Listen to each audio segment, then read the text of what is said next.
The EFL fixtures are out and there are a few tasty offerings on the opening weekend to get our teeth stuck into. It all kicks off as Birmingham City host Ipswich on Friday the 8th of August at 8 p.m.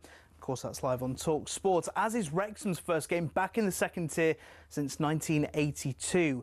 They go on the road, though, as they head to St Mary's to take on Southampton on Saturday the 9th of August at lunchtime. Also, Leicester host the much-maligned Sheffield Wednesday on Sunday at 4:30. Head to talksport.com for a rundown of your team's fixtures. Now to Slovakia, where England's under-21s are 90 minutes away from being back-to-back European champions for the first time in 41 years. They take on Germany in Saturday's final, live on talkSPORT. Simon Jordan reckons it's still a great stepping stone for younger players. The 21s, once upon a time, was a phenomenal place to be. Yeah. You know, it was the gateway for the 14. You had so many different talented players in there. But obviously, as we see, there's also this bypassing of the 21s. When the best players land, they land in the national side straight away, whether that be Wayne Rooney, whether it be Jude Bellingham, or whether it be the young kid in Spain playing for the Spanish first team. But I think if you're in a tournament, whatever level that you're at, whatever age group you're at, the mindset should be to win it. To Wimbledon, which is officially underway this week for qualifying. The main draw doesn't start until next week, but without one notable name. Nick Kyrgios won't be involved this year, but never fear, he's joining us to give insight throughout the championships. While he's excited to be involved with us, he's gutted not to be playing. You know, Wimbledon's my favourite event, and it's pretty much all I played for, to be honest. Every year it's circled in the calendar. So it's heartbreaking not playing, but even just being around the event, and I'm doing a lot of work for the media and doing a lot of exciting things, and I still feel like I can give a lot to the game of tennis. Even if I'm not playing, you know, I can analyse it, commentate on it, and I really just enjoy being around it. And Arsenal's hunt for a striker carries on, and they get ever closer to signing Benjamin Šeško. But talkSPORT's Ben Jacobs thinks there might be a slight snag in the plan. The problem with Šeško is actually the fee with Leipzig, and because Šeško's release clause was linked to his performances last season and he hit a lot of individual goals, the money that it will take to trigger the clause is now around the 80 million euros mark.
This is Paul Hawksbee and Charlie Baker with you through until 4 here on talkSPORT. Where this afternoon? Please tell us, Charlie, what's coming up? Coming up over the next 3 hours, we'll celebrate, woohoo, today's EFL fixture announcement with Millwall and Oxford United managers Alex Neil and Gary Rowett, as well as Wrexham exec Humphrey Carr. We'll also look at the options for Harvey Elliott after his fine showing at the under-21 Euros, and former England skipper Michael Vaughan tells us about his new tournament. Yeah, also get his take on Jofra making the squad for the second test at Edgbaston. He was saying on the telly the other day, give him another week with Sussex maybe. I agree with that. So, yeah, anyway, we'll see what Michael makes of that. We're also interested in your wedding present yarns. Thank you, Mr. Jeff Bezos. And Charlie's beginning to wonder whether he's turned into that guy. Oh, yeah. You can judge. And we'll look at all the big transfer stories of the day, yes, too. There's all this, plus Saracens Jack, son of Kieran Bracken. He loves that. son of Kieran. Yeah. It's a strange middle name to give him. Yes. Isn't it? But there we are. On his mate Henry Pollock's Lions start on Saturday. And can I make it 3 out of 3 in today's birthday spread? Yes, I can. Yeah. Don't ask for permission to be great. Let's go. Yeah, I think it would be. Jeff Peters keeps all the stats, but I think it would be a first time you beat me 3 in a row. I'm coming for you, Paul. I know you are. I'm coming back. Yeah, it's on. The comeback's on. So birthday spread in the final hour. The time, though, is 5 minutes past 1. Good afternoon, everyone. Good afternoon, Charlie. Good afternoon, Paul. Yes, am I becoming that guy, that grumpy guy who keeps hold of children's footballs and balls and bats and all sorts of stuff? I think your explainer is worth having. Because, and I don't think you're. You don't think I'm out of order, do you, No, Paul? because I had a similar situation with a neighbour as well. Okay, Tell us more, Charlie. So our neighbour, the child has obviously just got How old's the child? do you know what? I've not seen them. Oh, wow. Have you got a very high fence? I think they're about 8. I've got a very high fence. Yeah. I think must be about 8 or 9. Right, maybe okay. a little bit older. Uh-huh. They've just started playing cricket in the garden. Right. It's fine. Nothing against that, Paul. I'm all for cricket being played, but with a hard ball. Playing with a cricket ball. With an actual cricket ball. Right. So there's a constant, which is fine. Yeah. And then now and again, a harder whack and it hits the fence. Fine with that. That's just part of having neighbours with kids. Yeah. I've got kids. Exactly. That's what happens. No problem at all. Twice now, the hard ball has come over the fence. Ah, yeah. So First time I threw it back, no problem at all. Second time, the dogs brought it in. The dogs found it and brought it in. And now I'm like, if this hits me, or your more daughter. Importantly, my daughter or my wife on the head, or my father-in-law, on the head, then this is going to cause pain. But also, I just feel like, that's cause more than pain. But you sort of go, am I the guy now? No, you're not that guy. I've never been more impressed with my dad, really, than when I was probably 10, 11, playing football on the village green. There was one bloke on our village green who would not give a football back. He must have about 20 footballs in his back garden. Yeah. And he always came out with a knife, he was going to stab the ball and he'd keep the ball. Often they would do that. They'd put a knife through it and they'd throw the ball back to my dad once marched up. Wow. Marched up, came home from work. He's got the ball again, don't he? Right, come on, let's get him. Marched up. Yeah. I opened the door. Right, I've come for the ball like that. Bloke gave him the ball back, sort of all cowed. What about the other 19? Your dad could have sold, put them on eBay. And that's how we started his first business. And that, Baker's balls. Baker's balls. That's how the big empire started. Yeah. It's not just what he does. That's been quite a few reviews in the Scotsman, isn't it? He does well on OnlyFans. Don't know why. But yes. So am I becoming that guy? I'd like to know of people. Can I have my ball back, Mister? Stories. Yeah, okay. That's what I'm asking for. And were there notorious people round your way? Maybe we should grumpy, But also, it was quite a good game if someone ran in. I'll go in. I don't care. Yeah. Running into Grumpy's garden to get your ball back. Could we have the Can I Have My Ball Back Hall of Fame? Oh yes. Let's name some of the people in your area, Mr. So and So or Mrs. So and So. Yeah, let's have some of those. And then we'll have a night of 1,000 of them. Invite them down. all in. And here he is, Mr. Johnson from number 46. And while they're out, we just endlessly kick footballs into their garden while they're at the do. No, you show their Ring doorbell. Yeah. Now with everyone in their garden, woo, having a game of football. Yeah, that's a nice idea. There we are. So when my youngest lad who played a lot of cricket was playing in the garden, he would occasionally put the hard ball over our neighbour's garden. And my neighbour said to me exactly what you said. He said, I don't mind him playing with a tennis ball, but if I'm in the garden, it clocks me. So I said, no, I'll stop him doing it. So you're not that guy, well, if you sit out in the garden and have a drink or something, you're constantly ducking. Well, that's no good, is it, really? Oh, is that coming over? Which one is it, So watch out. It's a bit like being out of cricket, man. Watch out. Yeah. There we are. Anyway, let Charlie know whether he's that guy, and let's build the Can I Have My Ball Back Mr. Hall of Fame. Yeah, Chris has been in touch. Does Charlie now go around his house switching off all the lights, shouting, I'm not made of money? Yeah. That's when I knew I'd become my dad. Yeah, that's it. Maybe it's that as well. When did you know you'd become? I do that all the time, though. Especially now we've got a smart meter. Oh, yeah. But I've hidden it behind a picture so I can't look at it.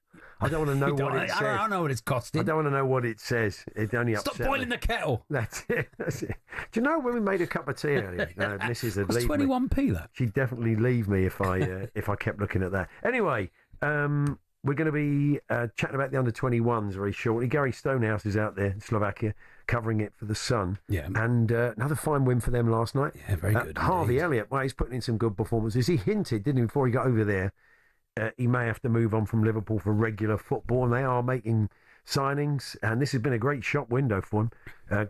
Lovely first goal, really well worked first goal by the team. Second was a cracker from his point of view. It was clutch as well, wasn't it? Because he was big pressure on him. Yeah, it was great. That's right. So we'll have a chat with Gary about that to kick us off. We've got plenty of EFL stuff to go at today. As we said, fixtures Gary Rowett, Oxford United, Alex Neil going to join us for a chat. Kicks off, of course he does, at Carrow Road. Yeah, amazing. As it often is the case, throws up some interesting fixtures. So we'll have a chat with Alex. And Humphrey Carr, of course, exec at Wrexham. And they're beginning life in a brand new league, as they seem to do every season. Yeah, at the moment, yeah. If they can do it, if they make one more jump, that would be That's a it. story. Then they'll be behind the European Super League, pushing it. into that Club World Cup. The other thing to get you going on today is Jeff Bezos, of course, basically took over Venice for his wedding. I think it's still ongoing, isn't it? And the wedding invitation says, please don't buy us a present. For Lauren, his fiancée. We don't want presents. Yeah, it's that old, just you being here is enough for us. All fallen into that trap. Yeah. Just a card's fine, is it, though? Is it? I mean, just for a laugh, you would have got him an Amazon voucher, wouldn't you? Yeah. 10 quid One day delivery. Just 10 quid Amazon voucher, something like that. Yeah. See what he made of that. Very nice. But that's what the present. Double present for Jeff, that, because he gets the voucher and he'll probably get a small percentage of the cut of the voucher, so it's actually very good. Yes, win-win. Very good present for Jeff, that. It gives us an opportunity to relive some of the exotic, because often you put a list together, you ask for money for your honeymoon, which a lot of people do these days, or you'll ask for certain gifts and you'll have a kind of gift list with John Lewis or wherever it is. Wherever.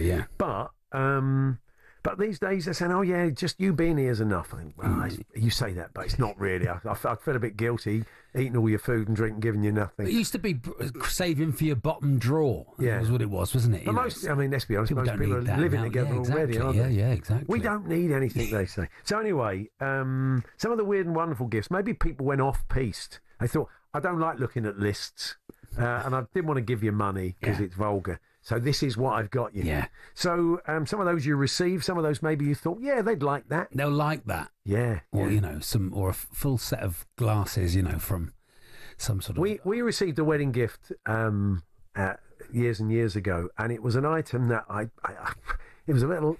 We couldn't give it house room, put it that way. And I accidentally. Where did it end up? Well, it went into a cupboard under the stairs next to the toolbox, and I accidentally dropped a hammer on it. Oh, what a shame! What a shame! Yeah. Then you're just holding on to something, aren't you? Like a terrible heirloom. Now it'd be incredibly kitsch. You'd probably find it go for a fortune. Oh, you could use it as a set dressing for Only Fools and Horses, the musical. Nice. But anyway, talksport.com/18J. Text to 81089, tweet to TS18J 03717223344. Also in the first hour, Michael Vaughan, you heard briefly from him then. We'll have a fuller chat with the former England skipper. He's joined by the president of the MCC and former Hampshire skipper, Mark Nicholas. They're going to tell us about this new state school cricket tournament, which is Vaughan's brainchild.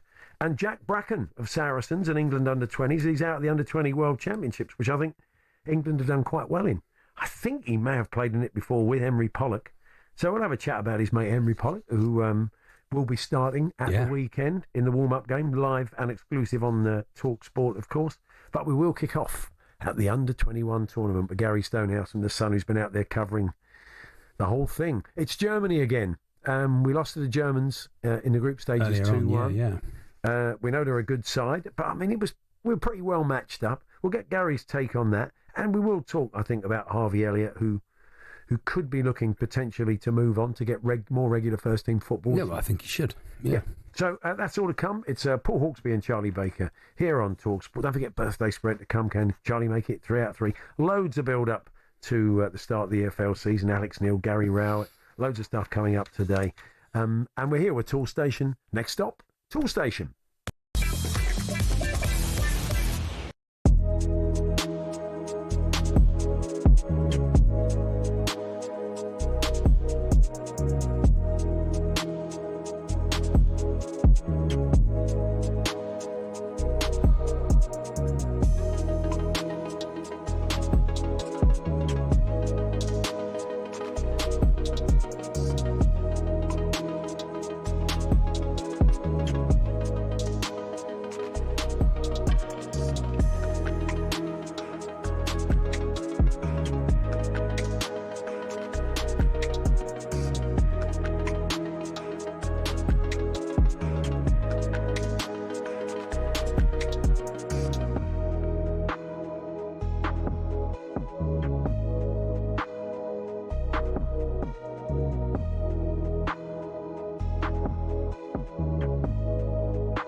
Paul Hawksbee, Charlie Baker here on talkSPORT. Just before we head over to Slovakia to talk about the under-21s, the EFL fixtures were released at midday today.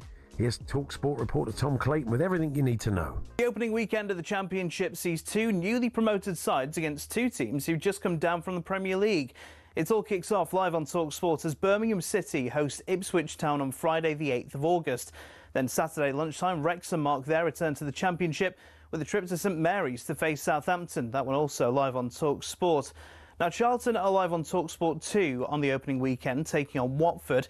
The other relegated team, Leicester City, have to wait until Sunday the 10th of August, where they'll take on the much-maligned Sheffield Wednesday. League One and League Two kicks off a week before with another clash of newly arriving teams getting us underway in League One. Luton Town hosts AFC Wimbledon on Friday the 1st of August, live on talkSPORT 2. Meanwhile, Cardiff host the Posh as Peterborough head to South Wales on Saturday the 2nd of August at 12:30 on talkSPORT 2.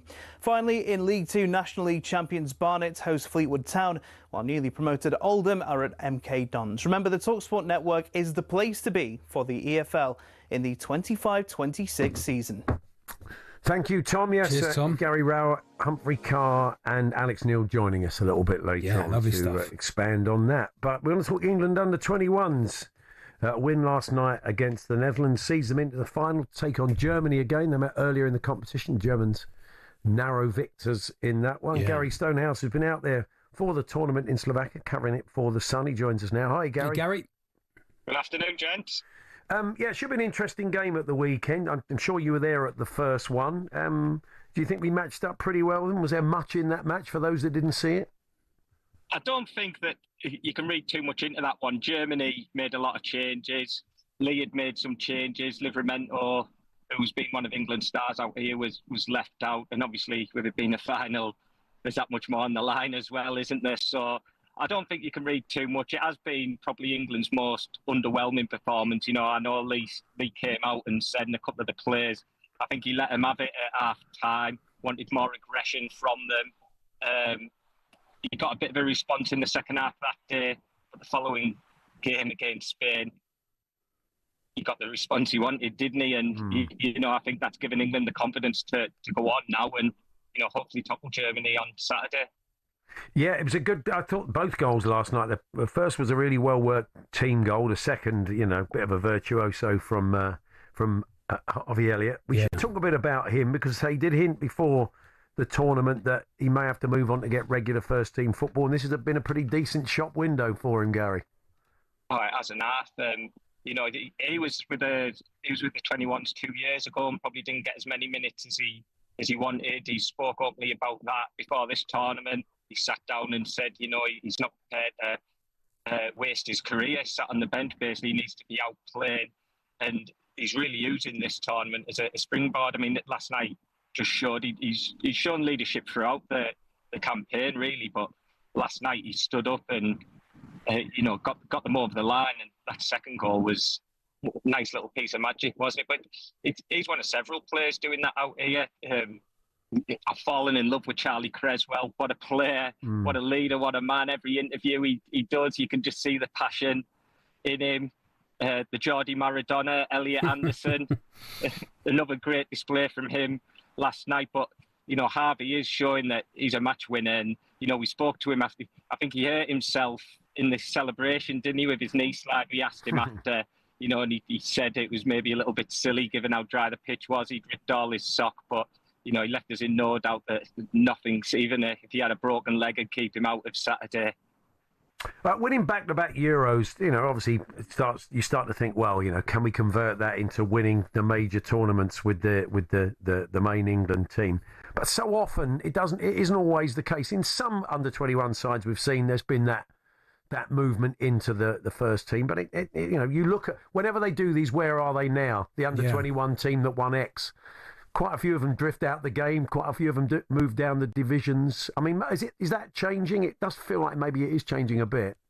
It does feel like it's changing. We spoke to Jack Hinchelwood after the game last night. You can read it on The Sun at 5 o'clock. But he spoke about how they're taking inspiration from the last group. I think it's 9 or 10 players have gone on to be capped at senior level.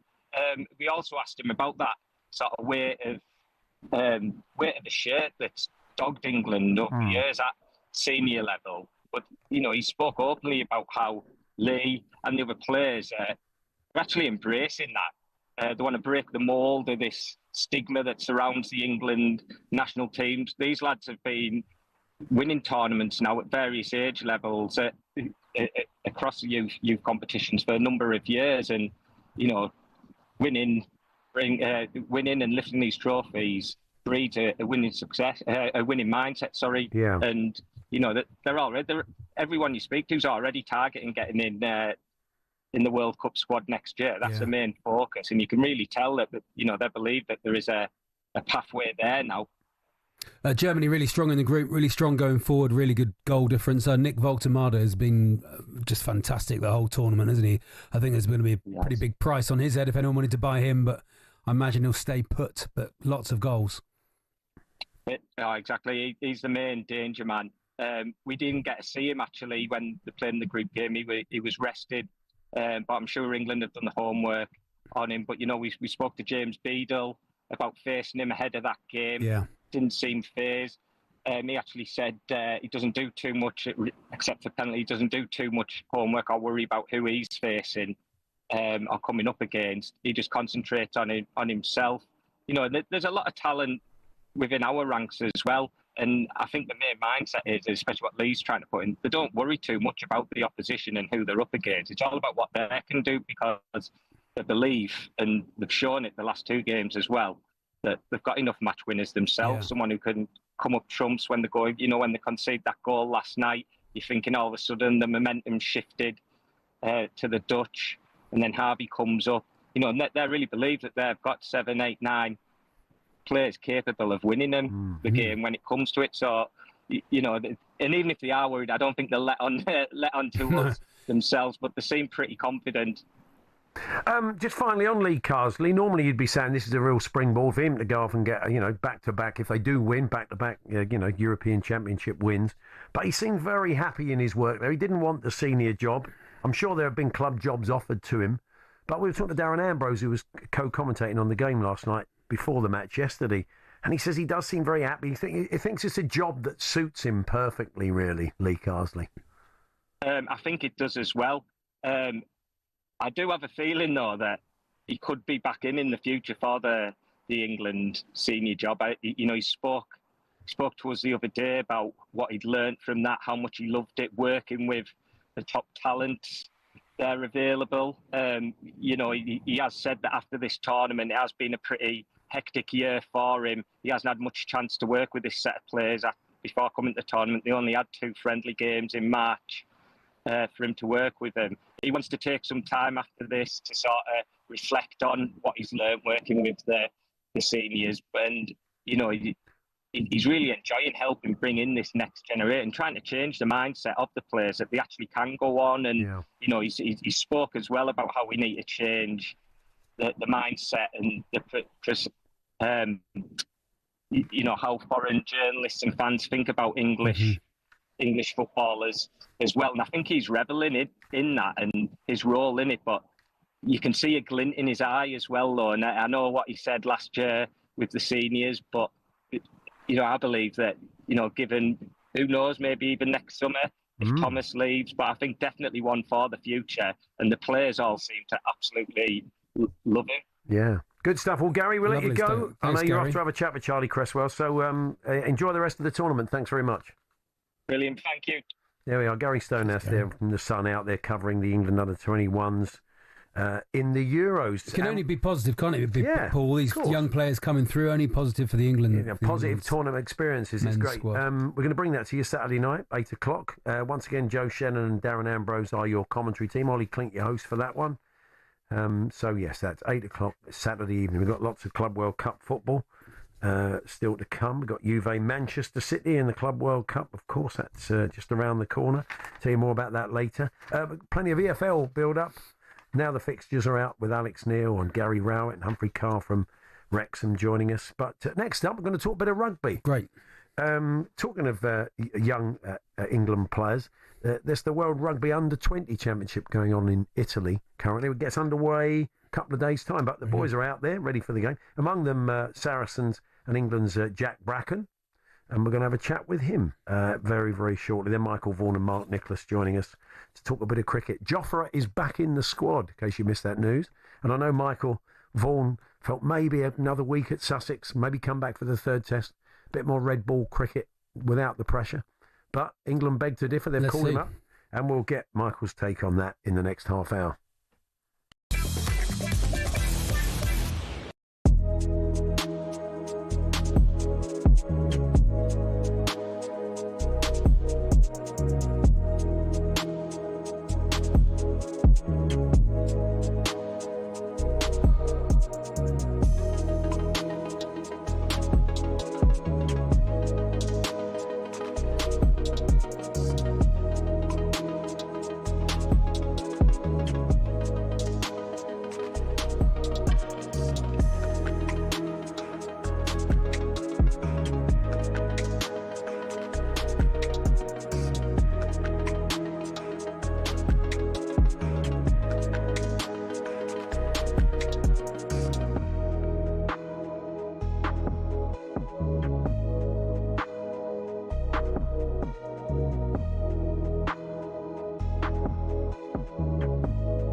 The EFL fixtures are out and there are a few tasty offerings on the opening weekend to get our teeth stuck into.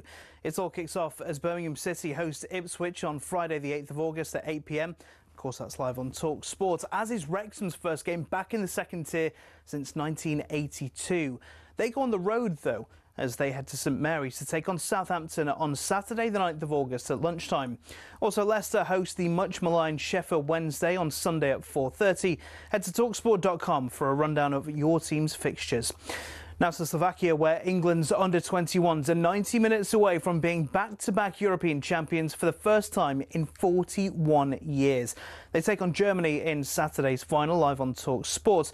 Simon Jordan reckons it's still a great stepping stone for younger players. The 21s, once upon a time, was a phenomenal place to be. Yeah. You know, it was the gateway for the full team. You had so many different talented players in there. But obviously, as we see, there's also this bypassing of the 21s. When the best players land, they land in the national side straight away, whether that be Wayne Rooney, whether it be Jude Bellingham, or whether it be the young kid in Spain playing for the Spanish first team. And Arsenal have confirmed Miles Lewis-Skelly has signed a new long-term contract. They'll be hoping to tie down Benjamin Šeško too, but as we understand it, Arsenal and Leipzig are way off on the value of the deal. Arsenal want to pay £60 million, but Leipzig want closer to 80. Get more on talksport.com.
Now, the British and Irish Lions, I'm sure you don't need telling, take on the Western Force this Saturday. It's live and exclusive on talkSPORT.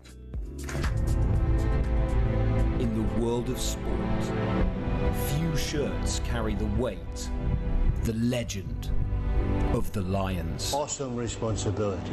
This is your Everest, boy. It's fabric forged in blood, sweat and glory. Those wearing the red of the British and Irish Lions raise their arms in celebration. They have won the series. The windswept hills of Wales, the stormy coasts of Ireland, to the heartlands of England and the highlands of Scotland. The finest warriors from the British Isles have gathered once more. An opportunity for the Lions players to write themselves in rugby history. Old rivalries will burn. Tom Curry's not happy with him. There's some push and shove. There's 3 separate scuffles going on. New stories shall be written. Henry Pollock. And the Lions will roar once more. Gives it inside to Sexton! George North scores the try! Gets the ball to Sean O'Brien for one of the greatest tries ever scored! This is the call to arms as the red mist descends down under. The time has come. The British and Irish Lions are back. They sure are. Coverage gets underway 10 a.m. on Saturday, whilst every day this week over on talkSPORT 2 you can hear Lions Uncaged as we bring you everything you need to know from the Lions camp, including exclusive interviews, breaking news, some of the behind-the-scenes stories that you won't be able to hear anywhere else. So don't forget, we'll bringing you all the live commentaries of all 3 test matches, plus the warm-up games. And talkSPORT is the only place on national radio where you can follow all of the Lions action. Yeah, great. Now, all the national sides of all age groups are out and about playing in tournaments or on tour. Very nice. Including England's all-conquering under-20s. They're out in Italy for the World Championship. They won it last year. And I was about to say, joining us now is one of the players who played in it last year. He's playing in it this year, Jack Bracken, but he's just dropped off the line. He sat there for the whole time, Paul, and just as we were about to bring him on, off he went. I think he's back. I think it was the emotional turmoil of our sweeper there for, I think that's what it was. For the Lions. Future pressure as a Lion. Yeah, we won it last year. And I think we've got Jack back with us. Hi, Jack. Hey, Jack. Sorry about that. That's all right. All right. No problem. Not your problem. That's right. You were part of the team last year, Jack, when you that won it. Yeah. Fantastic. So, was it South Africa? Did you beat in the final? You better put me right on that. Who was it? That's great. Everything was going so well. Here he is. France. France. Sorry about that. Okay. Very good. A bit of a delay. I mean, they're only in Italy, I think. We have got an incredible delay. So how long have you been out there? When's your first game? So we've been out here for a week. Our first game's on Sunday against Scotland, and then we play South Africa and then Australia in the groups. Right, good stuff. I'm sure you'll be keeping an eye, all of you guys out there will be keeping an eye on the Lions, because Henry Pollock was part of the team with you boys last year, wasn't he? Yeah, definitely. And obviously the team's just been announced he's starting 8, so that's incredibly special for him. Hopefully watching it. Obviously there's a bit of a time difference, but hopefully he fits in with training and whatnot. Hopefully give it a watch. Yeah. Obviously what happens in the dressing room stays in the dressing room, Jack, but how is he amongst his own age group? How has he been? You must have known him all the way coming up in the pathway. Yeah, so I've played with him since under 18s, and then obviously last year in the under 20s in the World Cup. He's definitely a character. Always the loudest off the pitch and on the pitch, as you've probably seen. But no, it definitely brings loads of energy to the side, and the Lions will be lucky to have him. I mean, apart from him, you've got Asher Pocket-Forger, who was part of that sort of training group for the Lions. So, I mean, it must give you, a lot of confidence, a lot of ambition to think if you're playing well, you're getting games for salaries, that there's chances for you at a young age. Yeah, definitely. I mean, it shows how it's not too far away. Obviously, with Afo just being called up as well to the touring England squad, it gives us something to work towards. Definitely, it shows us it's not a million miles away. But yeah, still a lot of work to do. Like you said, with Sarries and then England first before Lions. Yeah. One of the other things that Henry's got to do as the rookie, as the youngest, is look after Bill, the stuffed lion. How do you think he's going to do? We were asking Louis Rees-Zammit the other day, and he said they deliberately hide it. You know, I can imagine. Because he had Yeah, that I gig. can imagine. Yeah, and how do you think he's going to? I mean, he said he was going to put a little air tag on it. That's a good idea. But they said they'd fine him if he did. So he's going to lose it a few times. I've seen that. Knowing Pollock, he'll probably lose it a couple of times, but gets himself into trouble a little bit. But I'm sure he'll find his way out of trouble. Do you have a fining system or anything like that for the under-20s? Is it slightly different? Yeah. No laptop for a bit? No iPad time? No, it's we have this thing called dice rolls where if you like late to training, lose your boots, whatever, you get a dice roll, and we have a fines master who makes sure you pays your fines. Oh, right. Good stuff. Good stuff. Now, your dad played a bit, I think it's fair to say, Kieran. I just wondered if you're ever sitting there talking about who played well, who was the better player. Does he get the World Cup winners medal out? Does he just give it a bit of a polish? Does he? He shows me his highlights reel as well, so I got to make one of my own. I'm pretty sure. Game's changed since he played, though, Jack. It's a lot more. It's a lot quicker now. I would suggest. And I remember watching the 2003 highlights. Like, I think he played in one of the group stage games, and I was just like, the game's so different. Obviously, I'd say a lot faster. Maybe not as physical. I'm not sure. I'll see some of the tackles that be flying in, and like the rucks and things like that. So there is definitely parts of the game that have improved and makes it a lot more difficult. Yeah. Did you always feel it was going to be rugby for you? I've probably known your dad a bit. We spoke to him a lot on the show over the years. He's been a guest in the studio a fair bit. That I'm sure he wouldn't have pushed you into it. He would have let you find your own way. How did it all work out rugby-wise for you? I wouldn't say I had much of a choice, to be honest. I got that wrong then. No, to be fair, I used to play football quite a lot, and then I made the decision to stick with rugby. But no, it's always been a choice of mine, and he knows that if it wasn't something I didn't want to pursue, he wouldn't push me. But yeah, no, I joke. He did give me the option. Yeah. But yeah, deep down, I'm sure he wanted me to play rugby. How far down the football route did you get? Oh, I wasn't nothing special. I used to play for school and then for club, but yeah, nothing. It's pretty obvious I was going to choose rugby. Yeah. Who's your team? Who'd you support football-wise? Well, my dad was Liverpool, so Liverpool as well. Okay, that's right. He's followed good year for you. Then. Your brother plays as well. Your brother plays. Did it ever for Saracens? Did it ever boil over in the back garden with your dad? Do you ever put a bit too heavy a tackle? You know he's getting a bit older. A bit too heavy on him. That's enough now.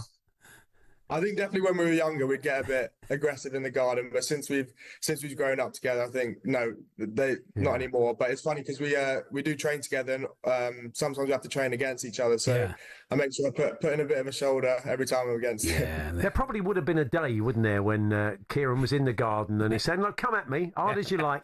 And they're probably when they're about 13, 14, he's 6'2", and they've whacked him, and he said, "Well, that's enough now. That's enough of that. Now. I'm going in." Yeah, we'll get a sort of big tackle pad in instead. Was there? Can you remember a moment when you thought, "No, you don't fancy this anymore"? Oh, I think he's frozen. We've lost him. He's frozen now. He appears to be in a bathroom. Yeah, maybe that's where the reception's best. Maybe we'll never know. We'll never know if there was a big hit on Kieran Bracken. That'd be fantastic. Yeah, man, that's quite a good texter actually, Paul. What's that? When did your dad realise? Yeah, maybe that's probably enough now. It was you're big enough now. Yeah, you know. Is that film with Robert Duvall, The Great Santini? Ever seen that one? He's a kind of ultra competitive dad, and he's playing sort of pick up basketball, playing one-on basketball in the yard with his son. Yeah, it gets really evil. It's the latest the dynamic. The latest Netflix documentary on Carlos Alcaraz, his dad was sort of a second-string tennis player. Yeah. And he said, the day he beat me 6-love was the day I stopped playing him. I've never played him since. And that is the end of it. Maybe there is something in that. Maybe you as the parent or you as the son or daughter, let us know. Was there that moment where mum or dad said, "No, you're all right"? Yeah, I mean, certainly in a physical sport like rugby, you've got two of them running at you in the garden. It's enough. Now, come on, no, don't hold back. don't hold back, Come Jack. on, you're better than that. Just really hit me as... Oh, blimey, it's Kieran winded on the floor. I bet there's a few boxes with tales of that. That's it. I think that's it. I think we've lost Jack. We have lost Jack, but we wish Jack well over at the... wish England well at the under-20s, of course. Nice young man. You were asking, Paul, for... we were asking for when the ball went over into people's gardens, and you wanted to get it back. You're worried. Can I have my ball back? You're worried that you're becoming that guy. You're becoming that guy. Won't give the ball back. Yeah. Mr. Daswell in Wolverhampton would open the gate for us when he kicked the ball over, but then lock it. Chase us round the garden with his walking stick. Oh, wow. There we are. That's from Wayne. I suppose the walking stick would have slowed him down a bit at least. Yeah. And some wedding gifts you were after Jeff Bezos. Jeff Bezos said, don't buy us anything. I said, just buy him a £5-10 Amazon voucher. Harry the farmer in North Lincolnshire's been in touch. I hired a car to get to and from a mate's wedding. Yeah. There was a Celine Dion CD in the radio. Right, okay. So I put it in the card and gave it to them as a present. That's beautiful. That's cheap, Harry. That's beautiful. That's cheap. Even well nicked done. from their own car. We're joined very shortly by the president of the MCC, Mark Nicholas, and the former England skipper, Ashes winner, Michael Vaughan, for a bit of a chat. Michael's got a new youth tournament for state schools. Going to tell us a bit about that. And, we'll get his thoughts on Jofra being called up for the second test at Edgbaston next Wednesday. We're here with our good friends at Tool Station. Say one step ahead, whatever the job. Next stop, Tool Station.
Good afternoon, Paul Hawksbee and Charlie Baker here on talkSPORT. Now, Ben Duckett was the hero at Headingley on Tuesday as England beat India on the final day of the first test after one of the great run chases.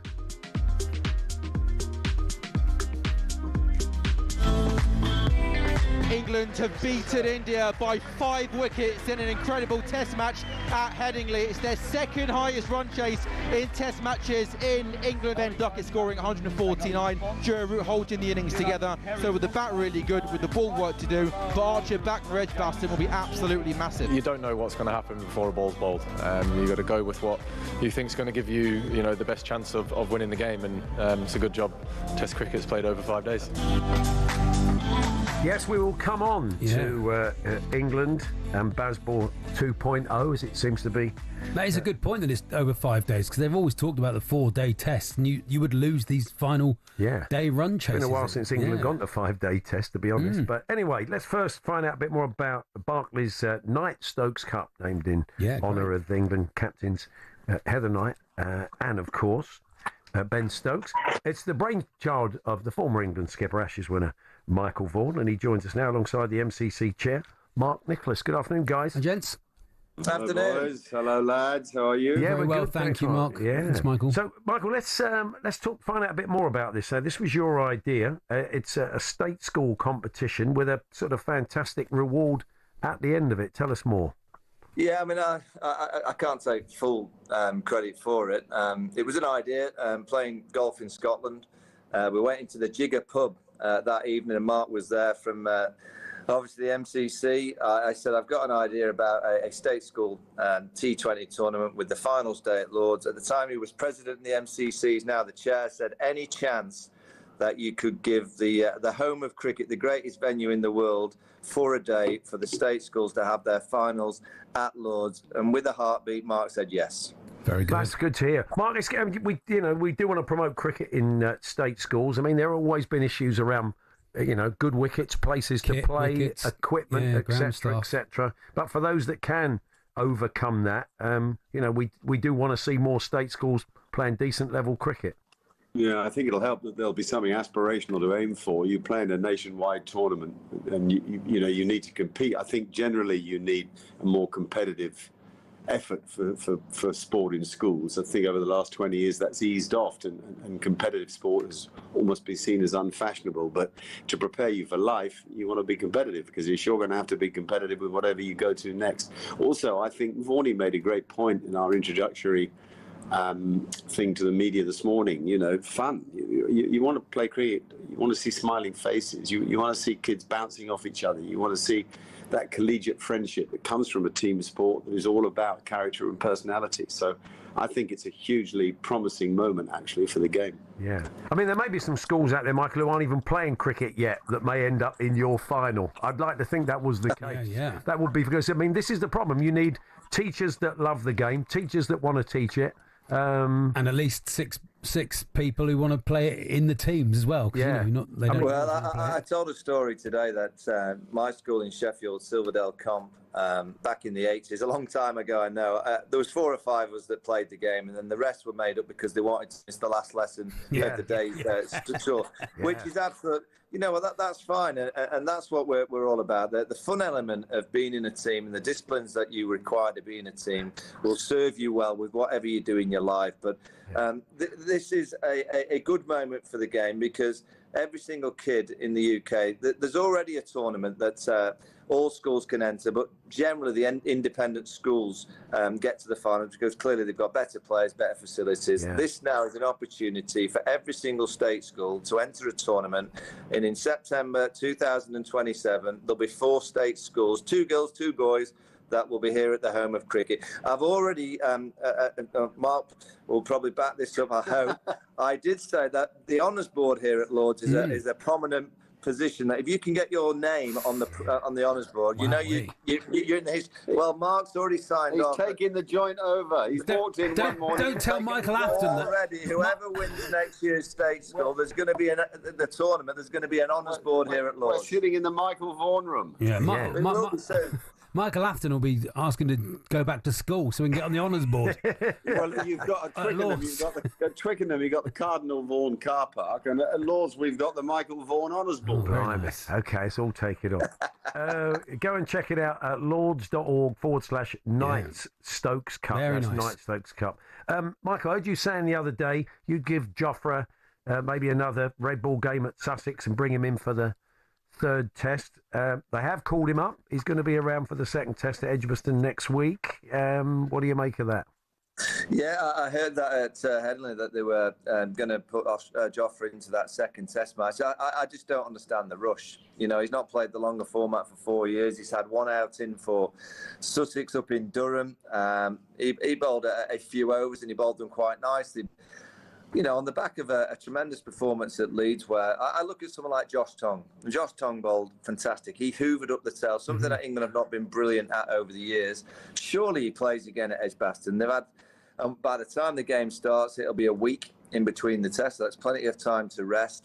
I personally would have let Jofra play one more 4-day game, get a few more overs under the belt, go with the same team that played so well at Leeds, and then bring him for the test match at Lords, where he bowled one of the great spells. One of the great spells that in this era that we talk about is Jofra Archer bowling to Steve Smith from the pavilion end. We're sat, what's this bar, Mark? This is the Bowler's bar. We're sat in the bowler's bar now at Lords. Ian Botham's just over here painting of him. He's a perfect bloke to be in a bar. Yeah, with a cigar, in his right hand, may I add.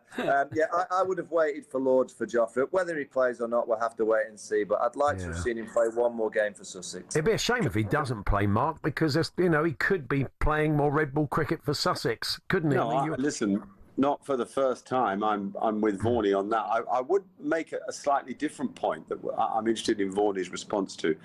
Consistently now, the Ben Stokes, Brendan McCullum combination has done things that seem completely out of sync with what's been done previously. They're reinventing the wheel day after day, and yet sticking to the basic foundations of the game in other ways. So it's little things like Ben Duckett opening, like sticking with Crawley, like playing super fast cricket, determined to score between 4 and 5 and over minimum, being able to bowl first on flat pitches and sunny days and chase down 300 to win a test match, 370 on the last day, time after time, using the off spinner who doesn't even play for his county and giving him a real run in the side with sympathetic, intelligent fields. Lots of things that are slightly changing people's understanding and perception of cricket. Oh yeah, let's not beat around the bush. This captain is incredible. He's incredible. You know, he is incredible. He delivers cricket in a way that's so entertaining. I couldn't have thought of a better day to launch a state school tournament on the back of what England have just done over the last week, because what you want in sport is cool. You want role models, but you want it to be cool. You want it to be entertaining. You want it to be aggressive at the right times, and that's exactly what this England team deliver. They do it on a day-to-day basis. They play a cricket brand that's, you know, the Australian team played brilliantly over the 90s, early 2000s, and it was expansive. But this England team now, for 3.5 years, have played a brand of cricket that, at Leeds, I saw a brand of cricket which was the Bazball method, because they scored quickly, but Hoyt had a bit of brains about it. And that's a real danger for the rest of the world, because if they can carry on with that kind of mindset and they can read situations like they did. Look, they went to bat for 6 overs on the 4th night. And I was watching thinking, this is a real challenge, because you've got 6 overs, 3 from Bumrah. What are you going to do? Well, Ben Duckett, he left the first 2 deliveries. We've never seen Ben leave any deliveries. So you can see that this England side are starting to learn. They're starting to understand that this year is a big, big year for them. 4 more games against India.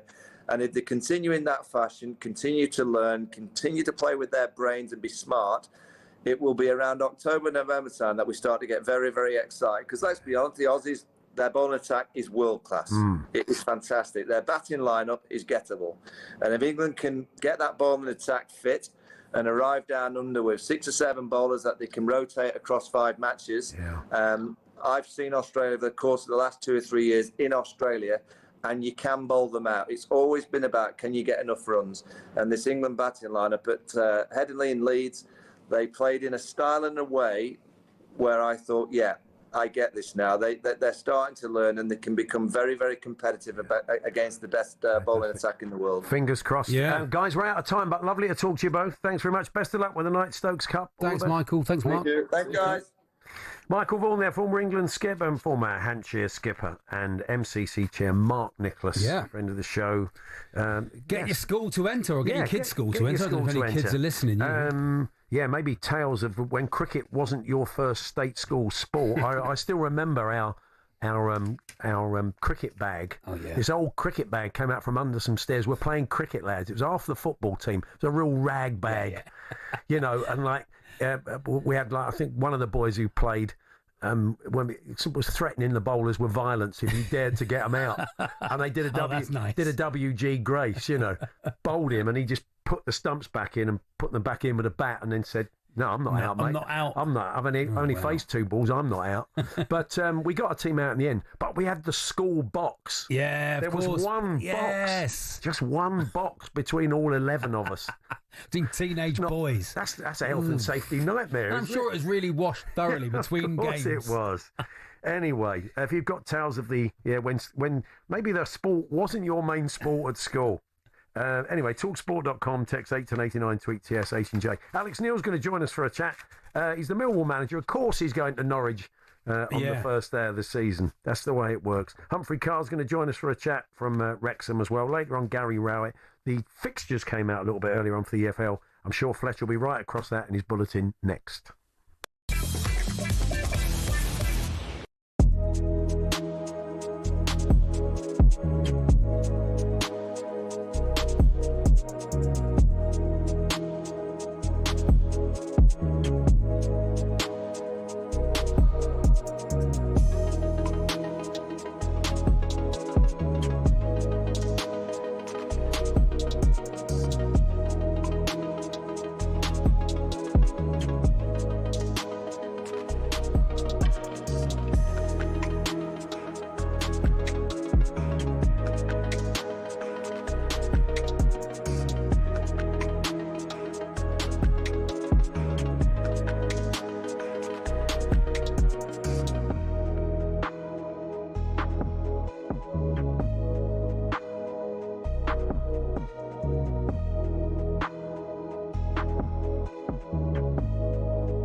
The EFL fixtures are out and there are a few tasty offerings on the opening weekend to get our teeth stuck into. It all kicks off as Birmingham City host Ipswich on Friday the 8th of August at 8 p.m. Of course, that's live on talkSPORT, as is Wrexham's first game back in the second tier since 1982. They go on the road, though, as they head to St Mary's to take on Southampton on Saturday the 9th of August at lunchtime. Also, Leicester host the much-maligned Sheffield Wednesday on Sunday at 4:30. Head to talksport.com for a rundown of your team's fixtures. Now to Slovakia, where England's under-21s are 90 minutes away from being back-to-back European champions for the first time in 41 years. They take on Germany in Saturday's final, live on talkSPORT. Simon Jordan reckons it's still a great stepping stone for younger players. The 21s, once upon a time, was a phenomenal place to be. Yeah. You know, it was the gateway for the 14. You had so many different talented players in there. But obviously, as we see, there's also this bypassing of the 21s. When the best players land, they land in the national side straight away, whether that be Wayne Rooney, whether it be Jude Bellingham, or whether it be the young kid in Spain playing for the Spanish first team. But I think if you're in a tournament, whatever level that you're at, whatever age group you're at, the mindset should be to win it. To Wimbledon, which is officially underway this week for qualifying. The main draw doesn't start until next week, but without one notable name. Nick Kyrgios won't be involved this year, but never fear, he's joining us to give insight throughout the championships. While he's excited to be involved with us, he's gutted not to be playing. You know, Wimbledon's my favourite event, and it's pretty much all I play for, to be honest. Every year it's circled in the calendar. So it's heartbreaking not playing, but even just being around the event, and I'm doing a lot of work for the media and doing a lot of exciting things, and I still feel like I can give a lot to the game of tennis. Even if I'm not playing, you know, I can analyse it, commentate on it, and I really just enjoy being around it. And Arsenal's hunt for a striker carries on, and they get ever closer to signing Benjamin Šeško. But talkSPORT's Ben Jacobs thinks there might be a slight snag in the plan. The problem with Šeško is actually the fee with Leipzig, and because Šeško's release clause was linked to his performances last season and he hit a lot of individual goals, the money that it will take to trigger the clause is now around the 80 million euros mark.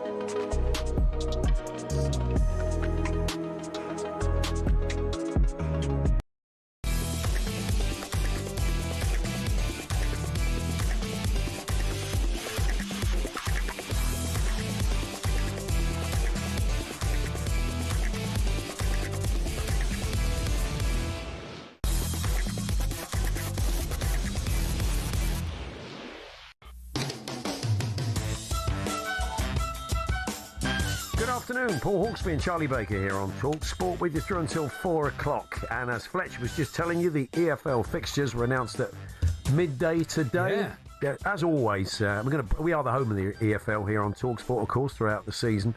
And it always throws up some intriguing first day fixtures. Some massive teams in the Championship, Paul. Yeah. Absolutely massive teams. It's always a tough division, but it's got even tougher with some of the clubs that have been coming up with the kind of funding they've got behind them. And one of those quirks is seeing managers go back to their former clubs, and that's certainly the case with Alex Neil at Millwall. Heads to Carrow Road, where he had great success, of course, at Norwich City, and he joins us now. Hi, Alex. Alex.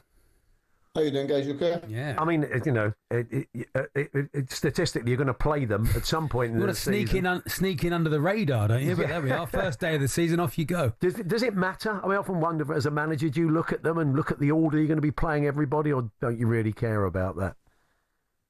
No, I don't think it matters, because ultimately you're going to have to play everybody twice. But equally, when you're saying that, you want to get a good start. You know, so those initial fixtures, I think, are important, because I think in the Championship in particular, those first 10 games really matter.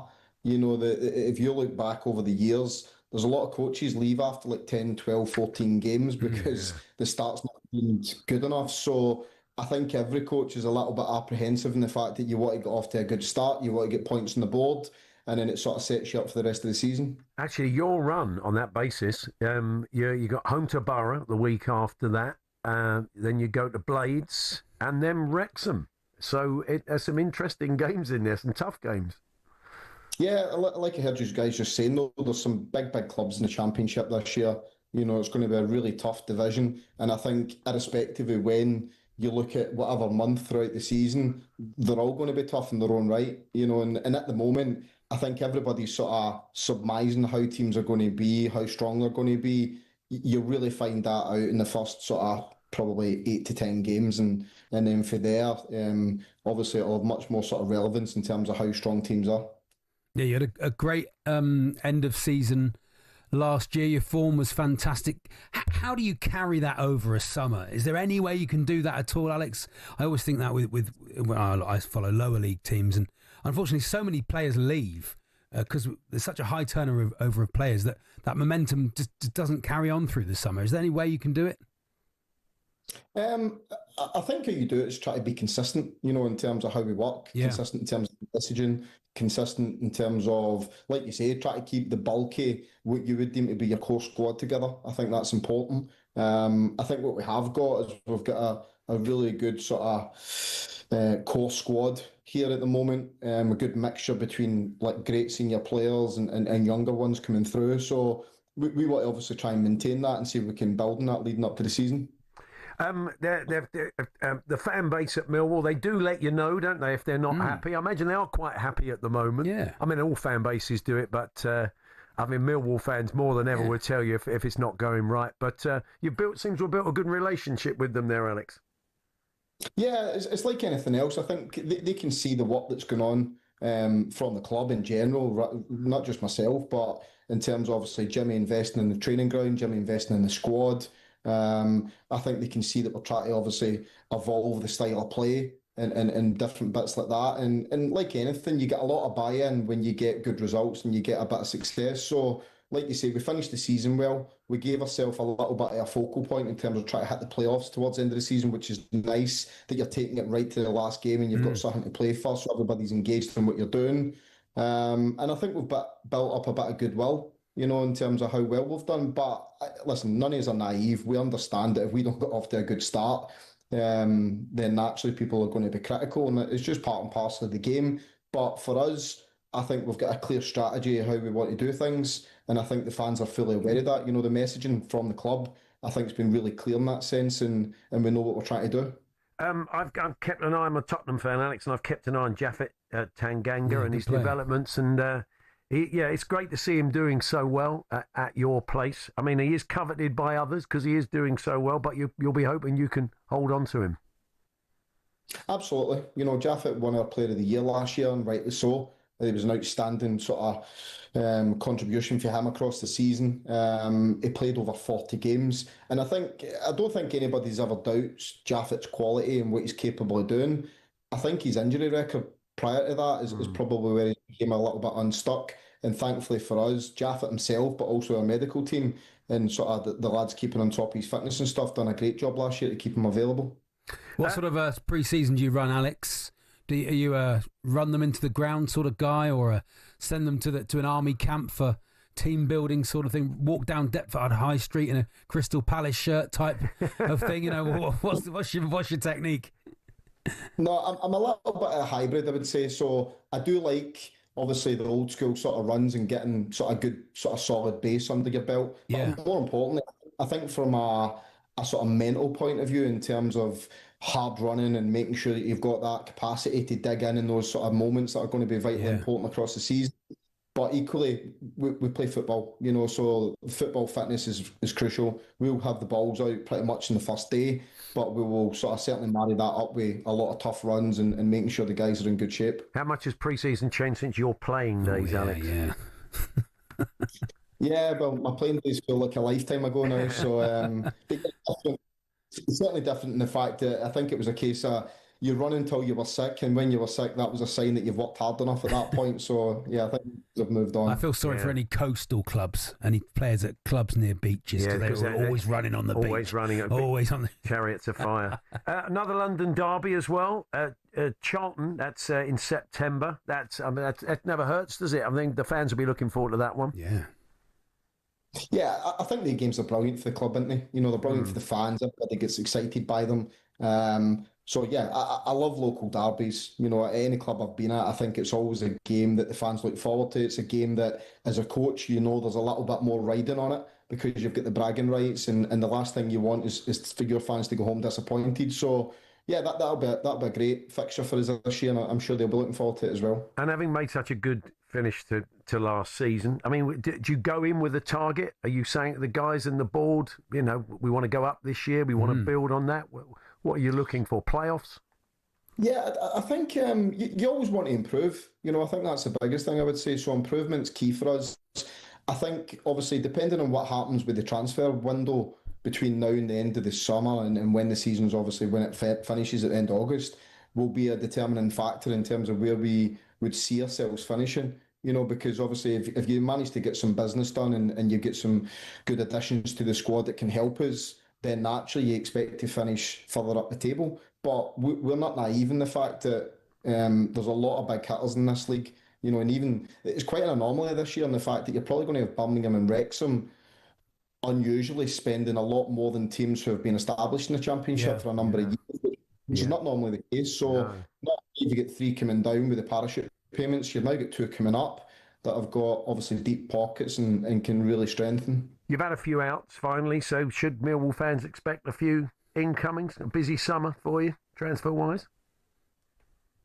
Absolutely. I think we've lost some players. Some of them, obviously, the sort of time at the club was coming to an end. Some of them we've obviously offered contracts and they've maybe got a more suited deal for themselves elsewhere. But yeah, we've got a lot of work to do in the summer. But I think it's not anything that we probably didn't expect. Maybe 1 or 2 we would have liked to have maybe kept that obviously have decided to move on. But I think for us, we're approaching it with real optimism in the fact that we've got an owner who wants to invest in the club. He's done a lot of investment in the training ground across the summer. And yeah, we want to try and hit the ground running and obviously have as good a season as we can. Nice one. Well, have a good one, Alex. All the best. Thanks very much. Cheers, lads. Thank you. Alex Neil there, the Millwall manager. And, they've got absolutely every right to think they can push on for playoffs if they can strengthen again and bring in some quality. Keep Jaff and a few others. Yeah, no reason not to. Very good manager, well, Alex. I think it's really fantastic. Yeah, and, he's got teams up into the Premier League before, and they did go on a very good run. That must be the goal. We're gonna continue the EFL chat actually, and have a chat with Humphrey Carr, who is I think his role has changed. It has changed. Yes, it has changed. He is still an exec, but he is not the exec director. Yeah, I don't think he has moved aside. I don't think he's the mascot yet, but I don't. Well, we'll find out. Okay, I don't think he's the mascot. I think he maintains a slightly more senior role than that. Although that would make a very good episode. It'd be fantastic, wouldn't it? They'd need a very long costume. That's right. And he's still dabbing his eyes at the departure of Paul Mullin. I'm sure we'll be chatting about that. But the fixtures are out for Wrexham are now fascinating ones, of course. Historic season for them. Well, and we'll be chatting to Humphrey in a few moments. Later on, Gary Rowett join us for a chat from Oxford United. But Humphrey is up next. We're here with our very good friends at Tool Station. Stay one step ahead, whatever the job. Next stop, Tool Station.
Good afternoon, Paul Hawksbee and Charlie Baker here on talkSPORT. We were just chatting there to Alex Neil, the Millwall manager. Yeah. Among the new boys in the Championship, of course, are the mighty Wrexham. Big spending Wrexham, I think they're calling them. What a story it's been so far. Well, it's not many football club execs that we can say have broken off from rehearsals at the National Theatre to chat to us. No. Barry Fry is, of course, playing Jean Valjean. Yeah. In Les Mis at the moment, so... I'd love that. Sung in the style of Barry, that would be absolutely fantastic. But God on high. Hear my prayer. Hello, mate. Hello, mate. Humphrey Carr joins us. Hello. Good afternoon. I've heard rehearsals for that Les Mis are quite difficult because Barry keeps swearing. Adding a few F-bombs. 2, 4, 6, 0, 1. Yes. Yeah. Throwing teacups at people. Yeah, it's not ideal. That's it. So definitely a 2, 4, 6, 0, 1 formation joke in there somewhere. Yeah, that's very good. Yeah, we're playing 2, 4, 6. One. Beautiful. So many players. Yeah. It was a shame when Barry got someone to wee in all four corners of the Sondheim Theatre. Oh yeah, that's it. He didn't want to block the show. Anyway, let's talk about Wrexham. He didn't want to block the show. We can do jokes on that all afternoon. Barry is not appearing in Les Miserables. We just make that clear. So anyway, Humphrey, what do you make of your start this season? What did you make of the fixtures? Well, it's just very exciting for us. Yeah. I mean, I think we're just to be in that company and go to those stadiums and welcome those teams to us is that's just, come on. If you can't get excited on a day like today, then when can you get excited? Yeah. Southampton kicks it off. You go to Saints. Then first game at home under new management. Ryan Mason is the Baggies at your place, which would be fantastic. 16th of August. Then at home to Sheffield Wednesday, Millwall. So in a league match as well. That's the thing, isn't it, Humphrey? Yeah. It's like we always talk whenever we play anyone, Tim Pot and rubbish, and we always go, we used to play Sheffield Wednesday in a league match. Yeah. And now we're here, but look, here you are in the against proper big teams. No, one of our best ever days since the takeover was going to Coventry in the FA Cup about 3-4 years ago, and it's just so exciting for us, as you say, in the National League to go and be in a stadium like that with an away section of that size and taking 4,500 people as we did. It was just an incredible day out. And now that's become the sort of bread and butter, which is an extraordinary thing to acknowledge, really. On a sort of practical note, how many season tickets do you sell at the club? Because I mean, you obviously do want people come to Wrexham because of the TV show, and they want to come to games if they can. So have you tried to find a balance between the sort of hardcore season ticket holders and maybe people who just like to come along for a game? Yeah, I mean, we sell 7,500 season tickets every year, and we didn't want to reduce that in any way. We've had to reduce our capacity this season because we're building a new 5,500 seat stand, and the temporary stand that we had up last year that was 3 and a bit thousand has had to come down to make way for that. So it's a real frustration for us that we are in this incredible situation of getting up into the Championship. We've got less tickets to sell than ever before. We do have this extraordinary following from all over the globe via the documentary, and we get people coming in from America and Australia and Denmark and Spain and Germany and all over the place. And what we've done is, we try to set aside a small, I think it's 1% of our tickets, 75 tickets, something like that. It's less than 1%.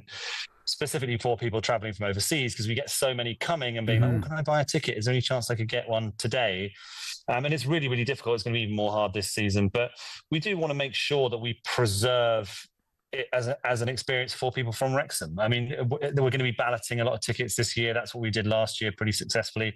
And it's frustrating if you're going in the ballot every week and you're not getting picked out. But sort of anecdotally, we've heard people that are balloting are getting 3-4 tickets a season to home games, which is better than nothing. In due course, we hope when the new stands open, that'll take us up to 16,000 seats there or thereabouts. And there's even part of the planning we've put in is actually we should be able to expand that stand by another couple of thousand seats. But initially it will be 5,500.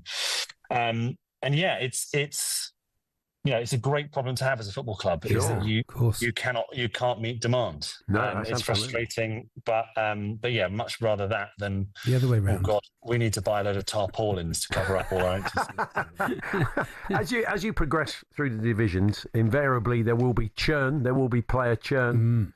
Some of it more painful than others. Paul Mullin has left the club. We're going to hear from him now. He was on Breakfast with the guys talking about the leaving of Wrexham. This is what he had to say. I don't know. It's obviously a strange situation, but last year was quite difficult for me. Obviously, Wrexham's a place I love. They've changed my life for me and given me many happy times. And last season was tough, as I say. I came back from a back injury, and you know what it's like when you've been injured and you're coming back and you just need time to find yourself again. I wasn't a lot at the time to do that, and then from January onwards, I was basically, I don't know why, but the gaffer didn't want to use me. And then coming into the summer, obviously with us getting promoted again and things, and I think the gaffer's just decided to go elsewhere. I just think I want to play football. You know, it's only a short career, and as much as I love Wrexham with everything I've got, they give me everything. I want to play football. I don't want to be sat at home every weekend when, you know, you're a child who wants to grow up and the dream's to play football every week. And people say it's the dream to obviously be a footballer, but it's so difficult when you're training every day and just at the end of the week you don't get to do what you train for. It's a fact of life, though, as we say, Humphrey. When you go through the divisions, I saw you sign off on Instagram saying, "Go well, you prince amongst men," and you'll be sorry to see him go on a personal level, I'm sure. Yeah, absolutely. Look, Paul has given me some of the greatest moments of my life. I mean, truly, his goals against Boreham Wood in our first promotion season. You know, I mean, rank both of those are, you know, moments that I don't think will ever be replicated for me because that pressure of getting out of the National League was so significant. You know, even if we, you know, when we win the Champions League in 2 or 3 years' time or whatever, just Club World Cup. I heard your introduction talking about us being high spending Wrexham, whatever. Big spending Wrexham. Just can't throw off that gull's chip on your shoulder. No chips on a gull's shoulder because the gulls eat them all. No, of course, the gull has the gull has knocked the chips out of your hands onto the floor, and you're trying to work out if you can get the top layer of the chips off the ground and still eat them. Paul is. I mean, he's a wonderful guy. I mean, we've one of the things that I think has been a huge part of our success over the last 4 years is how close we have been as an entity. You know, the owners are very close to the players. I'm very close to the players. It's a structure that's quite different. You know, talking to sort of our guys, Stephen Fletcher or James McLean, or those that have had long careers in football, played in the Premier League, played internationally, this, that, and the other. All of them have said they've never had experienced a club atmosphere like this where everybody is as close as they are, and that does make it more difficult when it comes to the kind of tricky business decisions and saying goodbye to people. And it's a horrible side effect of the great success is that we every year say goodbye to players who are still in their prime, but you know, perhaps for whatever reason, the feeling is that it's time for them to move on. And I always think it must be difficult if you're a player in that, and you know that if you go up, you're not going up with the club. That must happen a lot in football, I think. And Paul Mullen's almost a victim of his own and your success, because if you were still in League One or the top of League Two, then he'd be a club hero until his legs went.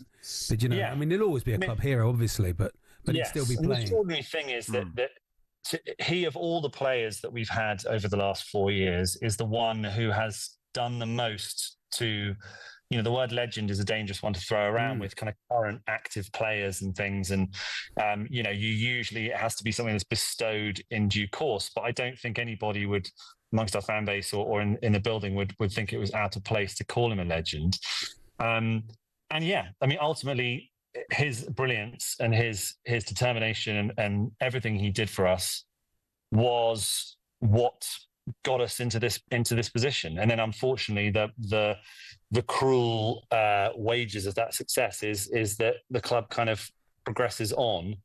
But I think I'm very hopeful he'll go to Wigan and score an absolute hatload of goals and enjoy himself. Good cup tie next year. The team are off to Australia. Is it Australia? And they're playing a Kiwi side and New Zealand. But I take it you're in a play, so you're staying behind, are you? I am, yes. Yeah. Unfortunately, I as a real Renaissance man, but sort of a crap one. Yes, I don't know what, like a sort of a jack of many trades and a master of none. I don't know.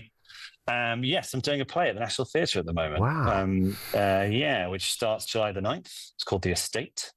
It's very good. Yeah. Oh, very good. Adil Akhtar's in it. He's we all love him. excellent. Yes, Fantastic he's brilliant, actor. So people will turn up to see him, so that's all right. You don't have to do it. You just have to say your lines and not bump into the furniture. You'll be fine. 100%. Let Adil do all the acting. That's it. Are you expecting to see a few Wrexham shirts in the audience? There's bound. I bet you do. I bet you do spot a few, Humphrey. Well, maybe. I don't know. I hope so. Yeah. I bumped into 2 Wrexham fans on the South Bank 2 days ago who were very nice and friendly, and then at the end were like, "Oh, it's a shame they've made you cut your beard off," which did slightly undermine my sense of achievement. But they weren't wrong. Yeah. Very, very big, very pink face, especially on this call, and a bit hot.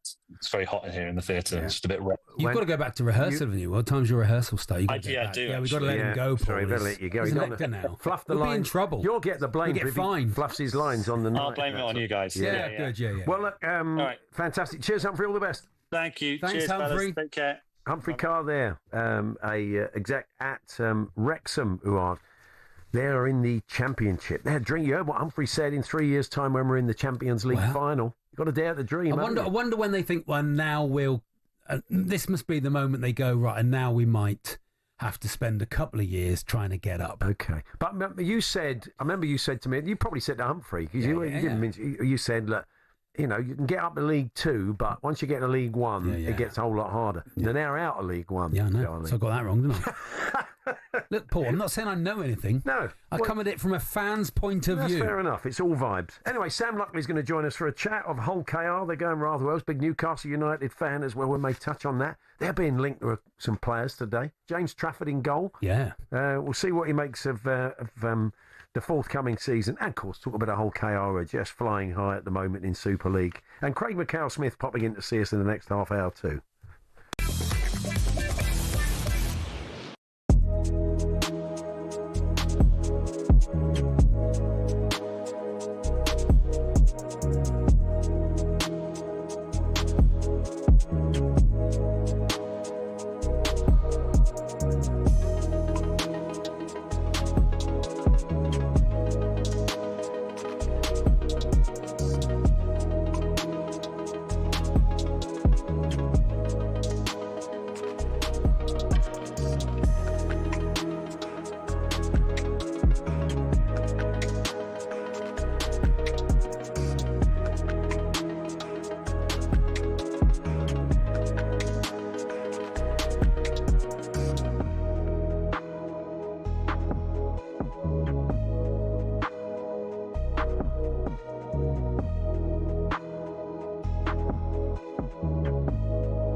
The EFL fixtures are out and there are a few tasty offerings on the opening weekend to get our teeth stuck into.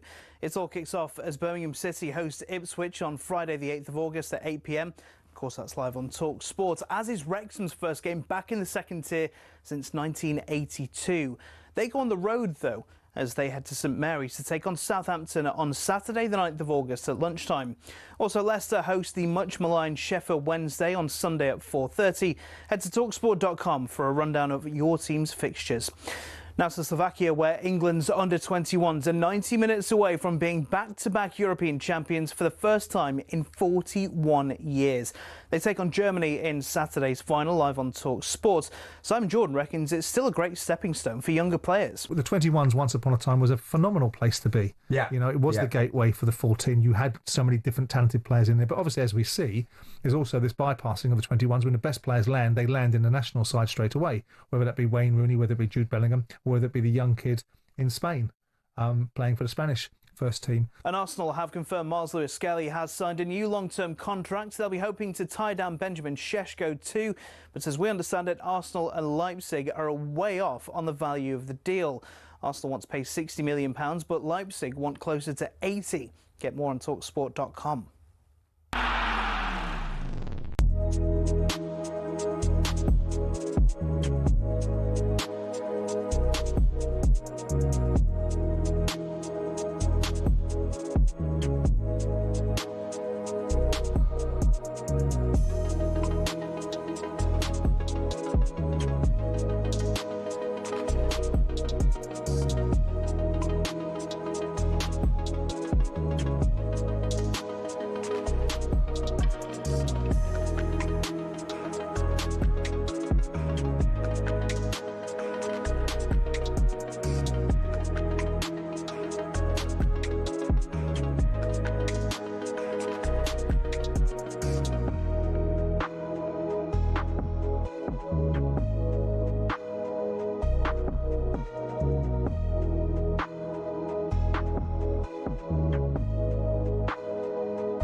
Yes, it's time to talk Super League. Yes.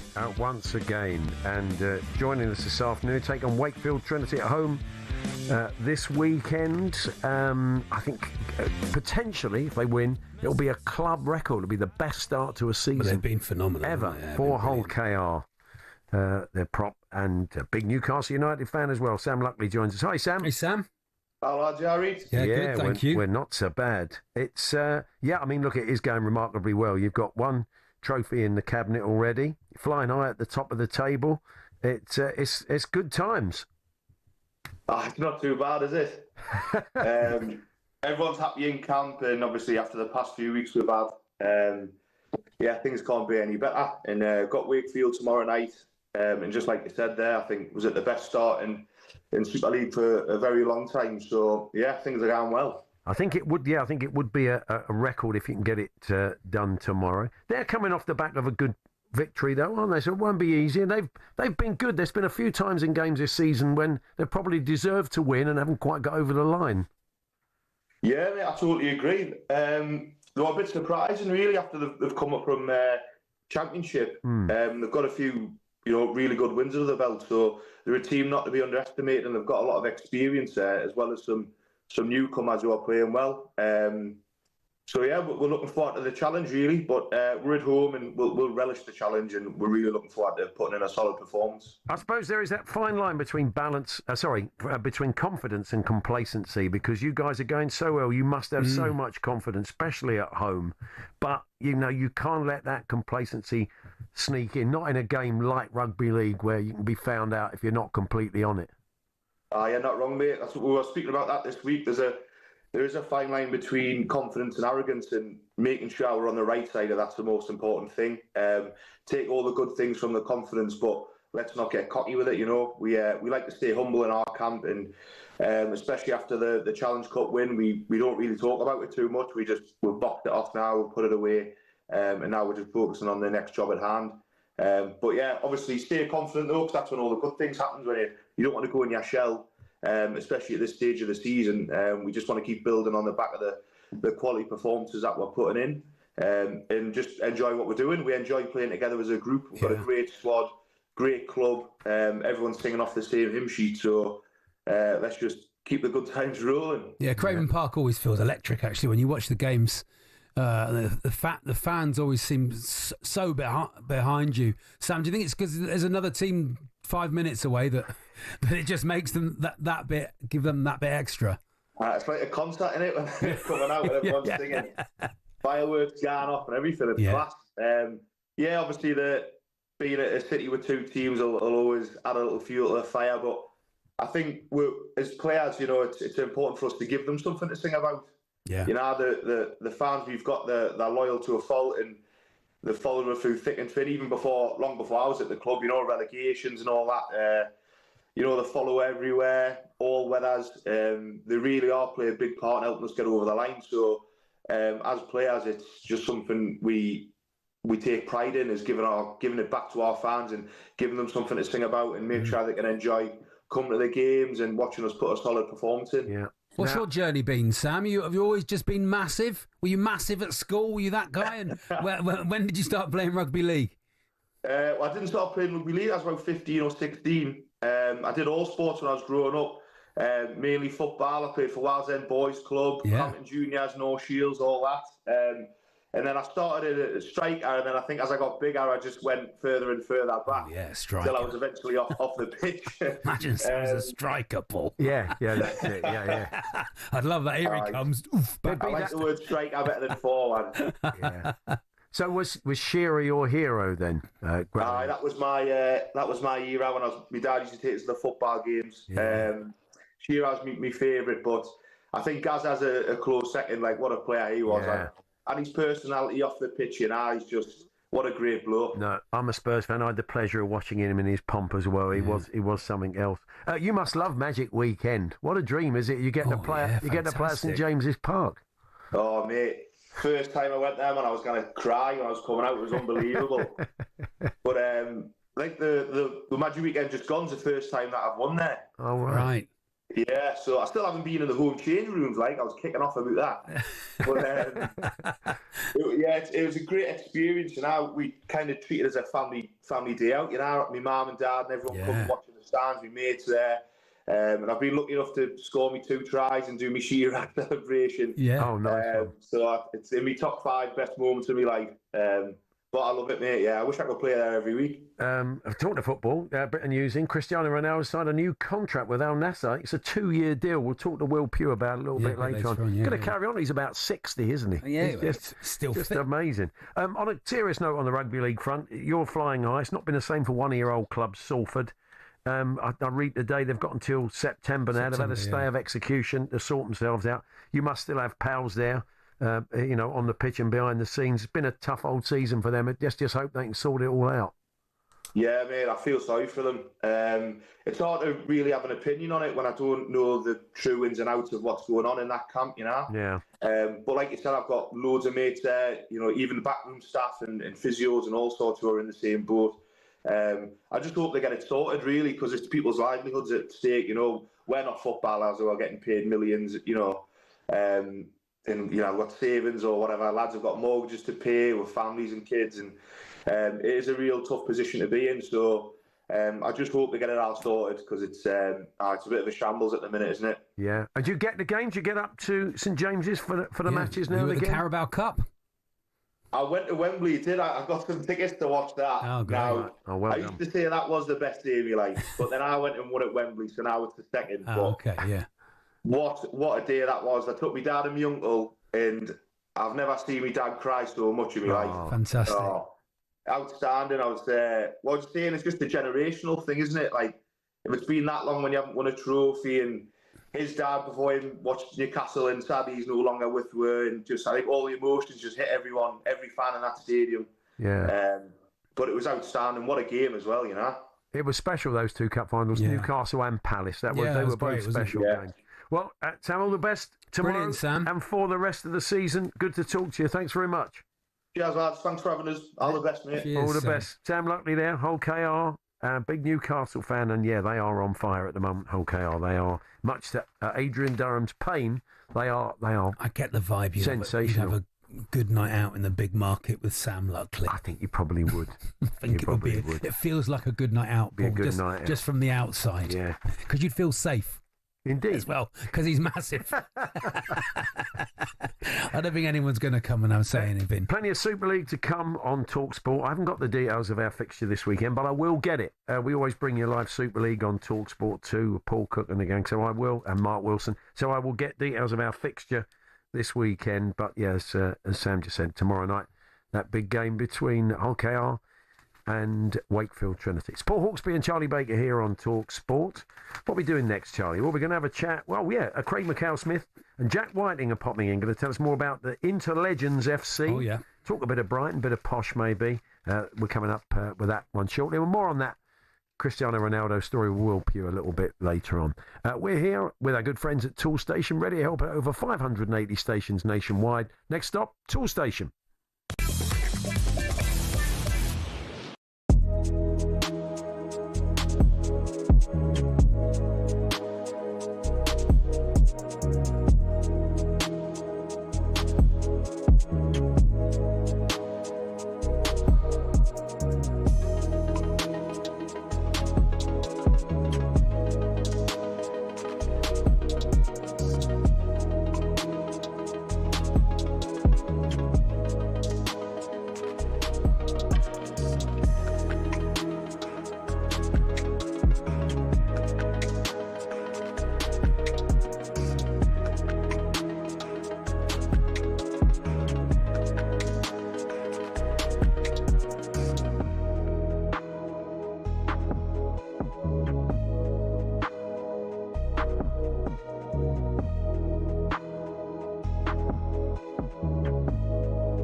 As promised, our Super League fixtures this weekend on talkSPORT. Leeds v Lee, and that is the women's game at 5:15, the men's game at 8 o'clock in Super League, and on Sunday, Saints versus Salford. We'll bring you that one on Sunday at 3 o'clock kickoff. So lots of live Super League here on talkSPORT and talkSPORT 2.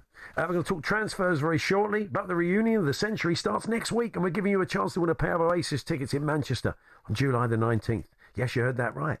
Oasis Live 25 is sold out, but talkSPORT can get you in. But that's not all. Alongside the tickets, going to put you up for a night in a hotel, put $5,000 in your back pocket, all completely tax-free. Listen up right now for everything you need to know and how to enter. Alright, kid. You have to be over 18 to enter in the UK, excluding Northern Ireland. For a chance to win a pair of tickets to the most electrifying rock and roll reunion of the century, a hotel stay, and $5,000 spending money, all you got to do is text the word Oasis to 83338 by Monday the 7th of July at 11 p.m. and you'll be entered into the draw to go supersonic this summer. Sorted. Right, here's all the legal stuff. Text costs £2 plus one standard network rate message. You've got to have the bill payer's permission or post your name and number to Oasis Prize Draw, PO Box 3190, Colchester, CO2 8GP, to arrive by 5 p.m. on the 10th of July. This is a talkSPORT limited promotion run on talkSPORT, Talk and Virgin Radio UK stations. Full T's and C's at talksport.com. We're going to talk transfers now. And Will Pugh has joined us. He is the host of Sunsport's new Transfer Exposed show. Good afternoon. Where can we find that, Will? Sunsport's YouTube channel. Hundreds of thousands of subscribers. Tremendous. Anticipating the content. Millions watching Will Pugh. His Transfers Exposed. Yeah, tens. What are you going to expose about them? Well, the crucial fact figures and details. All the breaking news. Testing the strength of all the transfer stories of the day. See, I'm doing it for you. Exactly. The exclusive tales from the Sunsport. Let's start with, the Sun. I read this morning in the Sun that CR7 was about to extend his contract at Al Nassr. And sure enough, it's been confirmed that he has. He'll certainly play on for a couple more years. I mean, there was all those kind of cryptic messages a while back that he was going to move on, and the idea that he was going to get transferred just for the Club World Cup. But he seems happy out there, and he's sticking around for a couple of years. Yeah, absolutely. 42, I think, is will be his latest extension, playing well into his 40s. Exactly what you were saying, though, Paul. Lots of cryptic messages. I think it was on at one stage, but again, it would more have been within the Saudi sphere of influence. But I imagine he's very happy indeed with some of the eye-watering figures pouring into his bank. But he seems to be happy to lead the way as the Saudi League ambassador for another couple of seasons. Yeah, I mean, he wants to win something with them because they've not had they've lost the Champions League there, haven't won the league, so he's going to want to get some trophies. He's used to that, isn't he? You think, isn't it? I think people find it a little bit difficult to sort of talk about it like seriously, as in if you spoke about that, a player at a team in Europe in that sort of vein, you'd go, yeah, fair enough, you can understand. I think people just assume that he's not that bothered about the sporting merit or any sporting achievements, but he's just not that. Money's nice, but he's just not that sort of character, is he? If it was about money, he would have packed up 5 years ago, I think, wouldn't he? Really? His knees and his hips must feel all right. I mean, he must. Well, he's got getting out of a chair. Getting out of a chair with Ronaldo. Got the body of a 28-year-old, isn't he? The test he did quite recently, I think. My wife says he's all neck. He's all neck. He's got the neck of a 28-year-old, apparently. So Liverpool apparently is showing an interest in Victor Gyökeres now. That could be quite tempting for him if they can prize him out of Sporting. Absolutely. I mean, this is the saga that keeps on giving, is it not? So, obviously the Manchester United and Arsenal interest in Gyökeres has been there a long time. We covered it last week. I think the row that he's got going on with Sporting Lisbon, threatening to go on strike, etc., to force a move through. Now, Liverpool's first, the thing to note, Liverpool's number one target is Alexander Isak. Newcastle have said all along, well, £150 million, not a penny less, you can have him, i.e. there's no way you'll pay that. Liverpool were prepared to break the British transfer record, even though they've just said it with Florian Wirtz. But the Newcastle now are looking at offering Isak a $200,000 a week contract, which will make him the highest paid player in the club's history, and I think Liverpool are getting that sense. The stuff coming out of Newcastle all along has been he is not going anywhere, particularly this season. And look, you put him on $200,000 a week, you keep him for another season while they're in the Champions League. you still protect his value for next summer. There'll still be a big transfer to be done. So Liverpool are in a position, particularly with Darwin Núñez, who looks like he's going to be going to Napoli for around 45 million pounds, where they will need a centre forward. Now, if you're Victor Gyökeres and your remaining options, given that it looks like Arsenal are going to go for Benjamin Sesko now with the latest developments, it does appear that if you're Liverpool, why would you not go for Gyökeres? Yeah. And if you were Gyökeres and your remaining two options, which it appears they might be, are Liverpool and Manchester United, which one would you choose? The money will be the same, the sporting project somewhat different. Every summer there is one like this sort of endless saga. And we've kind of got, what with Sesko and everything else, we've got more than one. So, yeah, we were talking... Which surprised me that Liverpool getting involved in that, actually, because they seem to have wanted to get their business done very, very early. It looks like Núñez is off, and if he goes... Yeah, okay, so it's like... that would fall in very nicely for them. Harvey Elliott, we were chatting to your colleague Gary Stonehouse out of the Euros earlier on.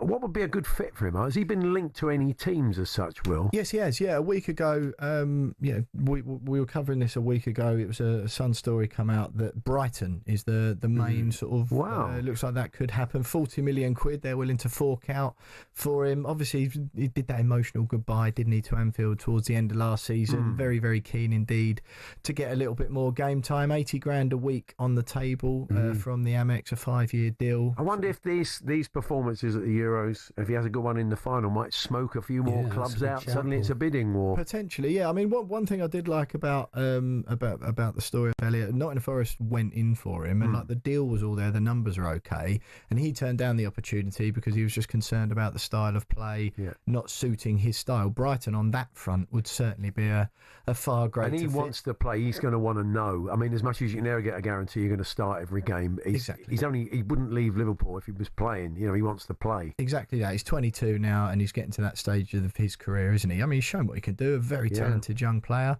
Well, he probably can wait and see who else comes in, can't he? He doesn't need to take the first offer, does he? Absolutely. You want to get in, though, pre-season and get going and hit the ground running, don't you? So I think Spurs, Paul, but offer him Champions League. He'd be good at Spurs. I have no control over that, Charlie. Oh, I thought you were in charge. But he did want to wrap up the full focus on the under-21. So imagine some movement on Elliott when he gets back. It looks like Christian Norgard's on for Arsenal, doesn't it? I mean, Andy was saying Brentford should be careful if you're going to lose Mbeumo. You've lost your manager. You've lost Norgard. I'm sure a few of the fans are a bit nervous. I mean, I know he's 31, but I'd say around 10 million quid seems pretty cheap for a player that's, oven ready in the Premier League. Well, lots of chat around the Sunspot office this morning of people having a fiver on Brentford to go down while the odds are quite good. Based on exactly what you say, of course it will. Yeah, the Brentford and Bournemouth kind of being raided this summer. People know, that is sort of the cost of producing such talented players. Trust the owner and the way he works, and generally he finds sort of gold elsewhere, doesn't he? So you just have to trust them. Yeah, there'll be another one off of the conveyor belt at Brentford, no doubt. But 9 million quid, Norgard to Arsenal, which seems a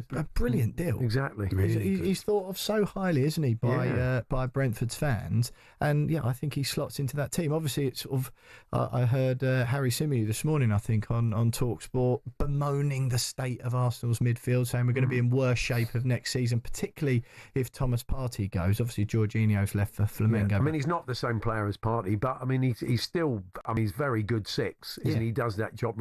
He'll probably free up Rice and others to kind of get forward and bomb on Odegaard, won't he? I think that's the thought process. But he's only a year younger than Partey. I mean, Partey's the main sticking point there. Obviously, Arteta wants him to stay, but the huge money that he's asking for is sort of slowing that deal up potentially. But Norgard, I think he was on about 40 grand a week at Brentford. I imagine he'll have near doubled that figure going to Arsenal, but that's still nowhere near what they'd have to pay Partey to make him stay. And finally, the Jamie Gittins deal from Dortmund to Chelsea has been pretty slow progress, isn't it? Yeah, I mean, it seems to have stalled. Obviously, Chelsea, like in the Club World Cup at the moment, so that's meant that some of their business has been a little bit.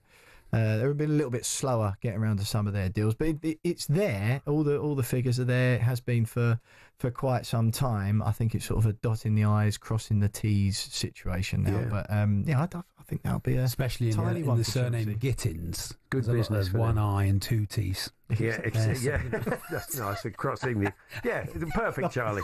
Great that you drilled down into that.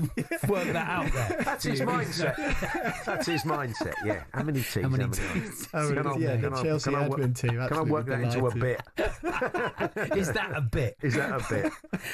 So, best of luck with the Sunsports Transfer Exposed. Yes. Thanks very much. You can check out all the transfer news there. You can also check it out at talksport.com. We'll have our ticker going, and Alex Crook, when he's stopped doing his water aerobic. Yeah, I don't think I enjoyed seeing that, but I saw it. That's right. You I'll can't never unsee it. You can't unsee it, can you?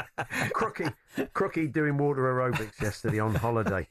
Anyway, when he does get back, he'll be right across the transfers. But for now, thank you, Will. Cheers, gents. Craig McHale-Smith popping in for a chat later. Gary Rowett joins us to look ahead to the EFL season as the fixtures came out. He's the Oxford United manager, and the birthday spread all to come.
The EFL fixtures are out and there are a few tasty offerings on the opening weekend to get our teeth stuck into. It all kicks off as Birmingham City host Ipswich on Friday the 8th of August at 8 p.m. Of course, that's live on talkSPORT, as is Wrexham's first game back in the second tier since 1982. They go on the road, though, as they head to St Mary's to take on Southampton on Saturday the 9th of August at lunchtime. Also, Leicester host the much-maligned Sheffield Wednesday on Sunday at 4:30. Head to talksport.com for a rundown of your team's fixtures. Now to Slovakia, where England's under-21s are 90 minutes away from being back-to-back European champions for the first time in 41 years. They take on Germany in Saturday's final, live on talkSPORT.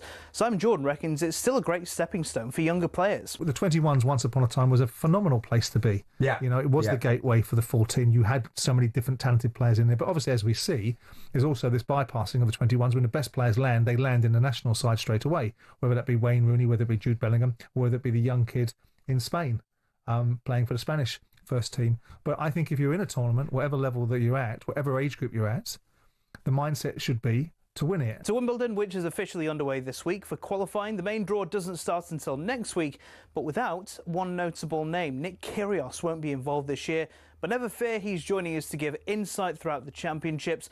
While he's excited to be involved with us, he's gutted not to be playing. You know, Wimbledon's my favourite event, and it's pretty much all I played for, to be honest. Every year it's circled in the calendar. So it's heartbreaking not playing, but even just being around the event, and I'm doing a lot of work for the media and doing a lot of exciting things, and I still feel like I can give a lot to the game of tennis. Even if I'm not playing, you know, I can analyse it, commentate on it, and I really just enjoy being around it. And Arsenal's hunt for a striker carries on, and they get ever closer to signing Benjamin Šeško. But talkSPORT's Ben Jacobs thinks there might be a slight snag in the plan. The problem with Šeško is actually the fee with Leipzig, and because Šeško's release clause was linked to his performances last season and he hit a lot of individual goals, the money that it will take to trigger the clause is now around the 80 million euros mark.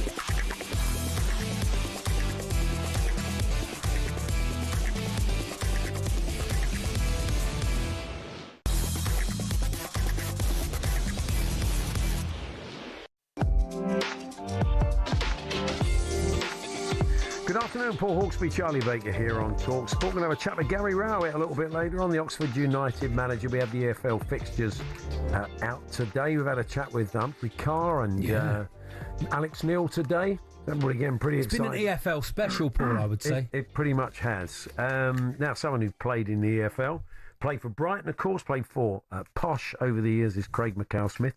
He turns out these days for Interlegends FC. Yeah. He's joined us in the studio. Alongside... He's basically a team of ringers, Paul. Yeah.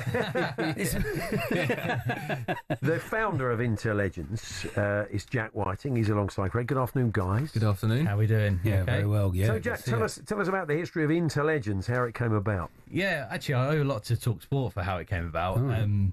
I was doing my dishwasher one day, and right. I think you had Tom Rosenthal. Oh yeah. And he was trying to get around the world in 80 favours. Oh yeah, that was our show. Yeah, that's right. Yeah, and I thought I'll text in and see if I could take him to Soho, and he came back and just said, "Yeah, what do you want?" And at the time, I was running a festival accessory business called Beer Lanyard, and I said, "All I want is a bit of social media promotion." Anyway, I went to this event, and his dad, Jim Rosenthal, and Kelvin Thomas, the chairman of Northampton Town, were there, and over a few beers, we were talking about, getting my product into football. And Kelvin Thomas just very kindly said to me, "You can use Sixfields Stadium and put an event on."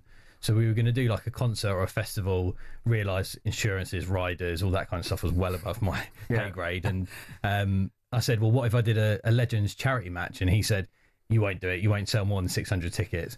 Called Craig and a couple other lads and said, "Look, do you fancy it?" And how many do we have there? 4,500? Brilliant. That's great. Yeah, so did you know each other before, Craig? No. Really? I just got a message on Instagram, and it was obviously like, "Do you want to come and play in the charity game?"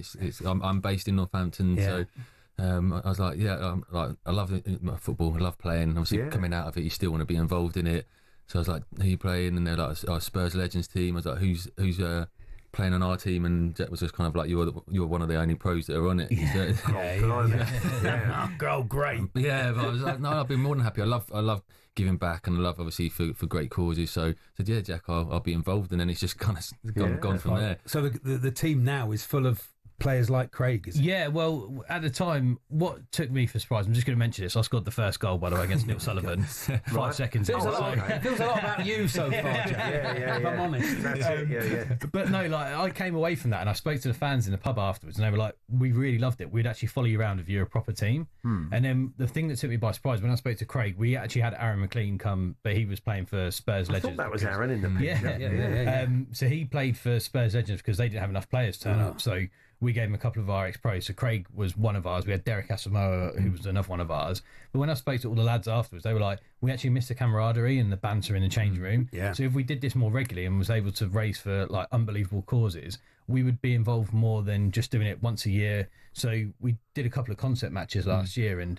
I mean, we turned out pretty good, as you can imagine. And people just kept coming to us and saying, do you want to come raise money for this? Do you want to do this? So we've not even been running for a year yet. So it's been incredible, the growth that we've had.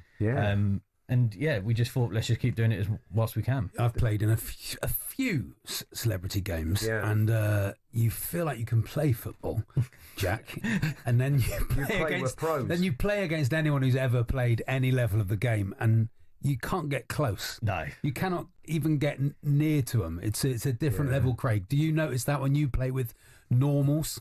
Yeah, I think that's why we enjoy it. We feel like we've still got it again. I remember in the talkSPORT Cup once, Jimmy Bullard, I had the ball and him just running behind me going, no, Charlie, no, don't shoot. And I was like, oh, yeah, okay, yeah. I played for the Spurs Legends a couple of times. The late Gary Brooke got me involved, and I found myself at the back with Justin Edinburgh, God bless him, Stuart Nethercott, and Maxie Miller on the... And I just said, boys, just talk me through the game. And boy, did they talk me through it. It was like Strictly, up, down, drop, pull, up. God, I was twisted blood by the end of it. It was a brilliant experience, but honestly, it's a level up, isn't it, when you play with good players? So for you, it feels like you're out there again and just running rings around lower league legends. It feels like you're 27 again in your prime. You're doing all these turns, driving past people, but it's great. As you said, the camaraderie. I think for footballers, when you finish, it's very hard to replicate that, and I think personally myself and lots of players have struggled coming out and missing that. So for this to be kind of developed and what Jack's doing, it's lovely to kind of be in and around that, and it kind of, from the mental health side, I think it's a great thing for players who kind of just need something to keep us ticking over. How does it work then? So there might be a charity looking to get a team to play against them and raise some money. So do they come to you and say, are you interested in playing? So we have two style of matches. We have ones that we put on ourselves, which we really get behind, and we try and bring as big a names as we can get there. So we just did one at Southampton. Was it 2 weeks ago? We played like all these YouTubers like Pieface and a couple other lads and stuff. And it was an incredible experience, wasn't it? It was a pitch invasion, like not for us, they were running onto the others, but but it was, they're the sort of events that helps us raise the profile. And then I'm actually going on holiday next week, but then when I come back, we're going on tour for, I think we've got a game from the 6th of July through to the 5th of October, where we go to like Wales, Yorkshire. Brilliant. Where like, either charity teams or local clubs say, we're raising money for this and we want you guys to come down, open a stadium for us. So we try and just get about as much as we can. And for us, it's like seeing your friends again, because we're all mates now, aren't we? And it's like we don't get the opportunity to be able to meet up and go down the pub or anything, but this is that. Well, the manager is Sean Wallace of the Chase fame, the Dark Destroyer. I mean, what's he like as a gaffer? He comes up with great words, and he's great speeches. He can talk brilliantly, and he's so passionate about it. He loves it. He takes that role on fantastically well, and the boys love him for it. So you can hear him, his positivity on the sideline. So no, it's great to. Can you stick him up top if you need a goal late on? I mean, it'd be great. You wouldn't get near him. Really asking questions of the defence, Paul. Well, having Bayo up there, wouldn't it? He's his assistant manager, isn't he? Oh, is it? Oh yeah. Well, Bayo played in the talkSPORT Cup games. Yeah. We played one game and he couldn't make it, and we said, "Oh, can you send a replacement?" And he sent Ian Holloway, didn't he? Ian Holloway was our manager for one game. It was unbelievable. That's nice. So that's nice for fans that you don't really know is going to turn up, but they'll get a good idea. How long have you been retired, Craig? 2 years now. Yeah, and is this point of the season, this point of the summer, do you feel like I should be getting back into to running up and down for I used to. I think that's kind of weaning off. Like when I came out, obviously that instant like, oh, I'm not playing anymore, and the summer comes along, pre-season comes along, you get that itchy, I want to get out there and go and do that running, and you realise how hard it is, and you're like, that's not a bad thing, I'm probably not out there. And so it's been 2 years now, and I'm enjoying the stuff I do with Inter Legends, because it's a lot more relaxed. I don't have to train, I can just turn it off. And what else are you up to? So I'm doing kind of one-to-one, so I work with strikers and attackers, doing one-to-one finishing and like an analysis. I'm starting to move into like the biomechanical side of it. I've just come, I was at Woking Football Club doing head of performance, so I've just stepped away from there.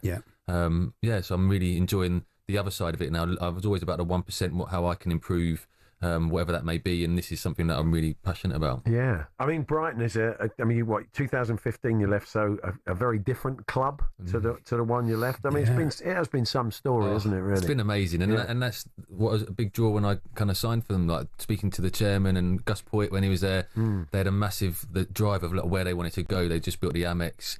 The talk about building a training ground, and the chairman's kind of vision of where the club was going. It was like I knew the club was going places, and that's why I wanted to be involved. Like, unfortunately for me, it wasn't meant to be. I was there for 4 wonderful years and got a major injury during that time, and then a few years later they got promoted to the Premier League. And obviously the chairman is probably probably the best chairman I've ever come across, the way he thinks and how, and obviously you've seen from his recruitment on the pitch and off the pitch and how the club's structured. So I'm no surprise that it's gone from strength to strength, and now just for them it's maintaining at those levels. It looks like Evan Ferguson, from a striker's point of view, get your take on this. It looks like he's heading out on another loan. They're saying Celtic, Everton, Forest, the other teams showing an interest. He started so well, then he got a bit of an injury, and he couldn't find that rhythm again.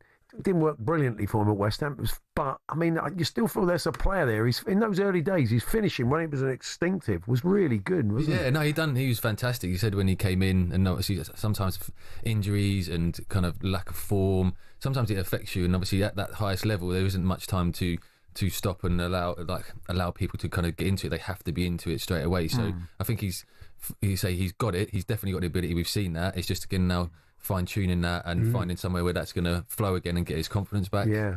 So, Interlegends, how do people get in touch and find out what you're up to now? So we've got a website which is interlegendsfc.com. Same hashtag, same tag on Instagram as well. So just at interlegendsfc.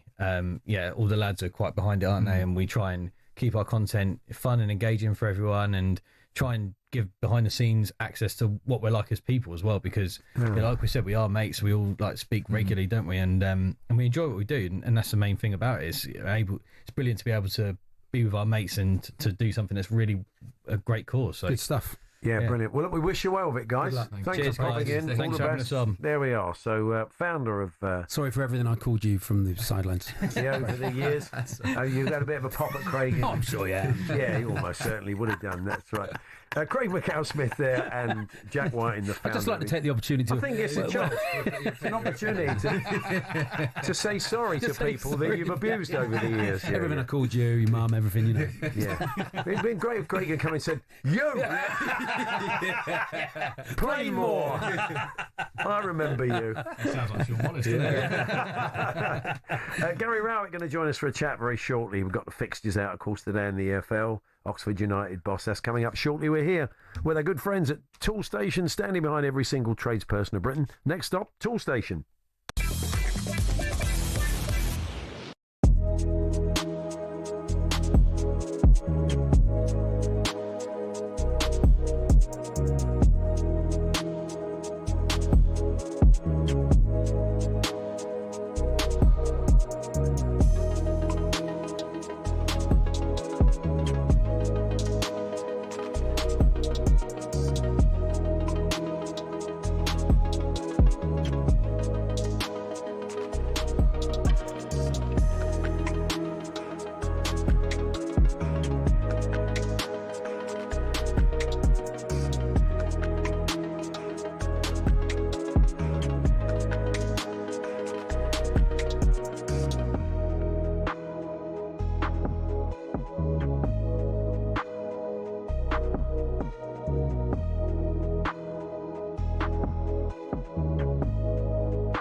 Good afternoon, Paul Hawksbee and Charlie Baker. Birthday spread just around the corner, but we continue talking EFL. The fixtures came out today. We had a chat with Millwall's Alex Neil early on. Humphrey Carr of Wrexham, one of their execs, joined us for a chat.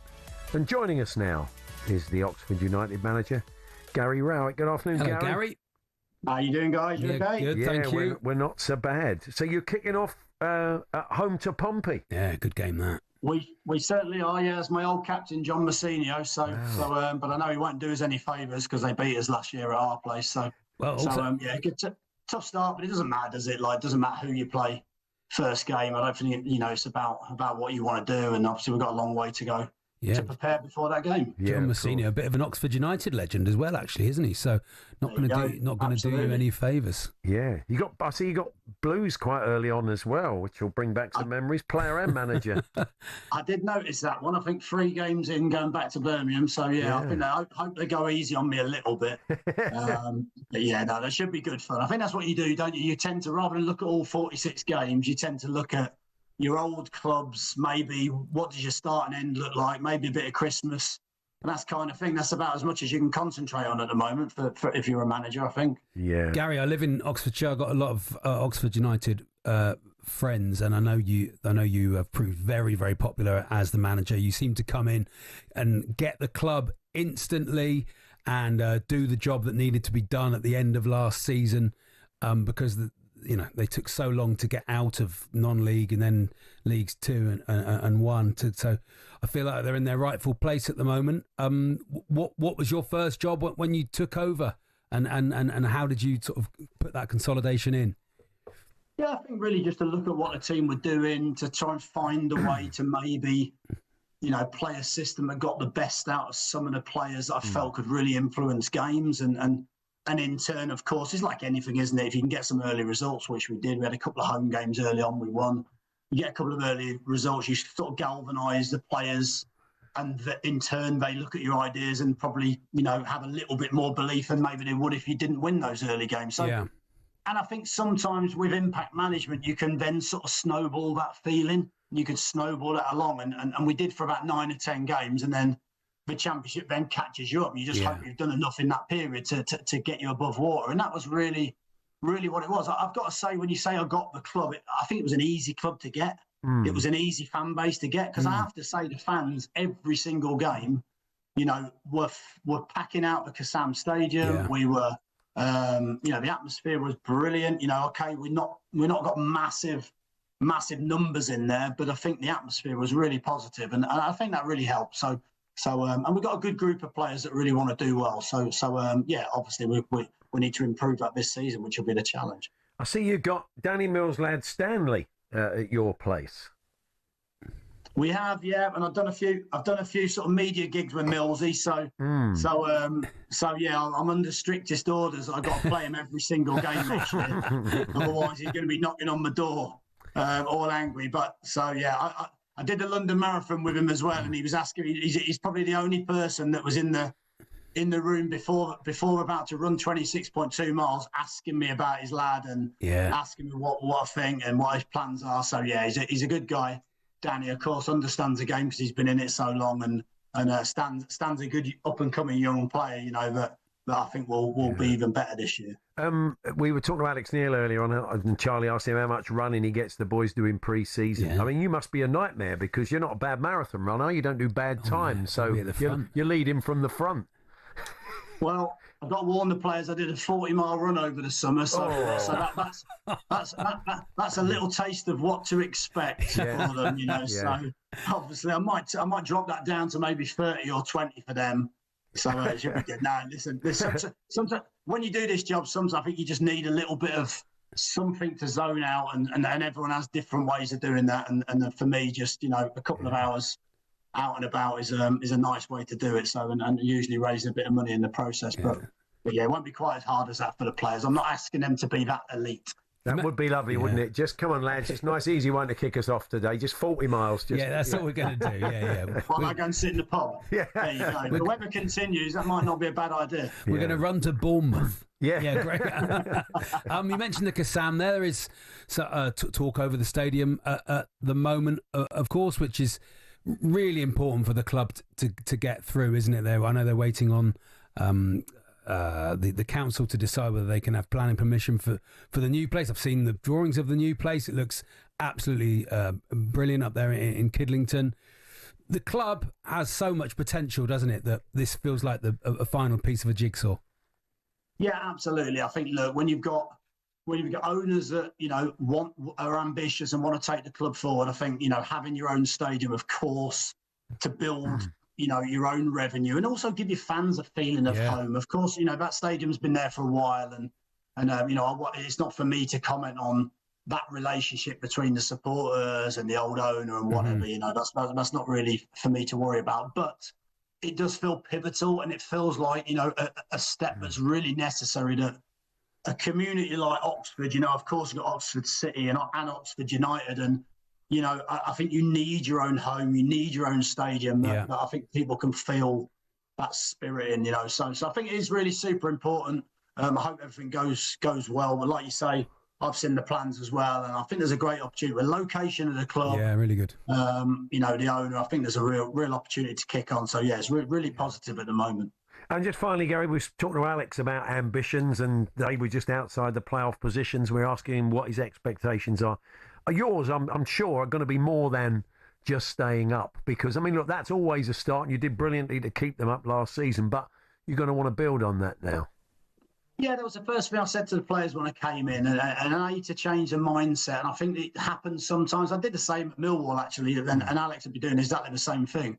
You don't want people to start being fixated on just staying up. To me, just staying up is a dangerous objective. It should be to show ambition. It should, I think over the games since we came in, I think we would have finished in the top 10. So I'm not suggesting that's going to happen, but it shows our capability if we don't listen to the odds before this season of who's favourites to go down or whatever it is. So for me, you have to have that ambition. Whether we fall a little bit short of that, it doesn't matter. I think it's just, setting the tone that we want to be a team that, we want to get in the top half of the table. We want to start looking into those positions. That's certainly going to be our aim. Difficult aim in what's going to be a really, really difficult championship division this season. But I've been in it a long time. I think every season everyone says the same. Is this going to be the hardest season? And, every season can't really be the hardest season. I think it always ends up much of a muchness. But it's certainly going to be very competitive this year with the teams coming into it.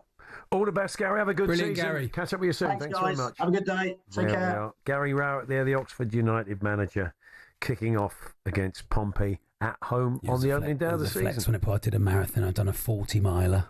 He's in good. I think he did about isn't it? 3.5 hours or something. Yeah, a madly good time he did in his last marathon. I don't know what Danny Mills is feeding his sons, but they're both pretty high achievers. That's right. Yeah. One in football, one in athletics. Danny's feeding them anything anymore. They're 25. Yeah, I don't think he's in charge of catering anymore. He's not doing training. Choo choo, come on, open up. Yeah. Choo choo. No Tommy Tippy on young Stan, I wouldn't think. Grown man. Anyway, we're going to play the birthday spread next. Good news. Charlie's going for. We were talking earlier on to Sam Luckley about going for all-time records. Yeah. Charlie. His name was gone. Andy? A tall fella. In Jeff the gym Peters. a lot. Jeff Peters. There he is. Jeff will put us right. How soon forgotten. Jeff will put us right in a minute. Topper. You were thinking he's taller than he is because of that top hat he wears. That's it. He's like Isambard Kingdom Brunel. Has Charlie ever got 3 in a row against me? We'll find out from Jeff and play the birthday spread in a few moments' time.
The EFL fixtures are out and there are a few tasty offerings on the opening weekend to get our teeth stuck into.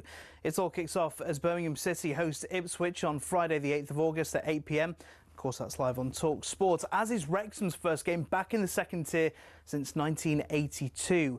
They go on the road, though, as they head to St Mary's to take on Southampton on Saturday the 9th of August at lunchtime. Also, Leicester host the much-maligned Sheffield Wednesday on Sunday at 4:30.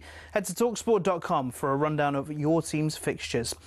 Now to Slovakia, where England's under-21s are 90 minutes away from being back-to-back European champions for the first time in 41 years. They take on Germany in Saturday's final, live on talkSPORT. Simon Jordan reckons it's still a great stepping stone for younger players. The 21s once upon a time was a phenomenal place to be. Yeah. You know, it was the gateway for the 14. You had so many different talented players in there. But obviously, as we see, there's also this bypassing of the 21s. When the best players land, they land in the national side straight away, whether that be Wayne Rooney, whether it be Jude Bellingham, or whether it be the young kid in Spain playing for the Spanish first team. And Arsenal have confirmed Miles Lewis-Skelly has signed a new long-term contract. They'll be hoping to tie down Benjamin Šeško too, but as we understand it, Arsenal and Leipzig are way off on the value of the deal. Arsenal wants to pay £60 million, but Leipzig want closer to 80. Get more on talksport.com.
Just before we play the birthday spread, they've just released the amount of teams that will contest the Emirates FA Cup. Oh, yeah. In this season ahead.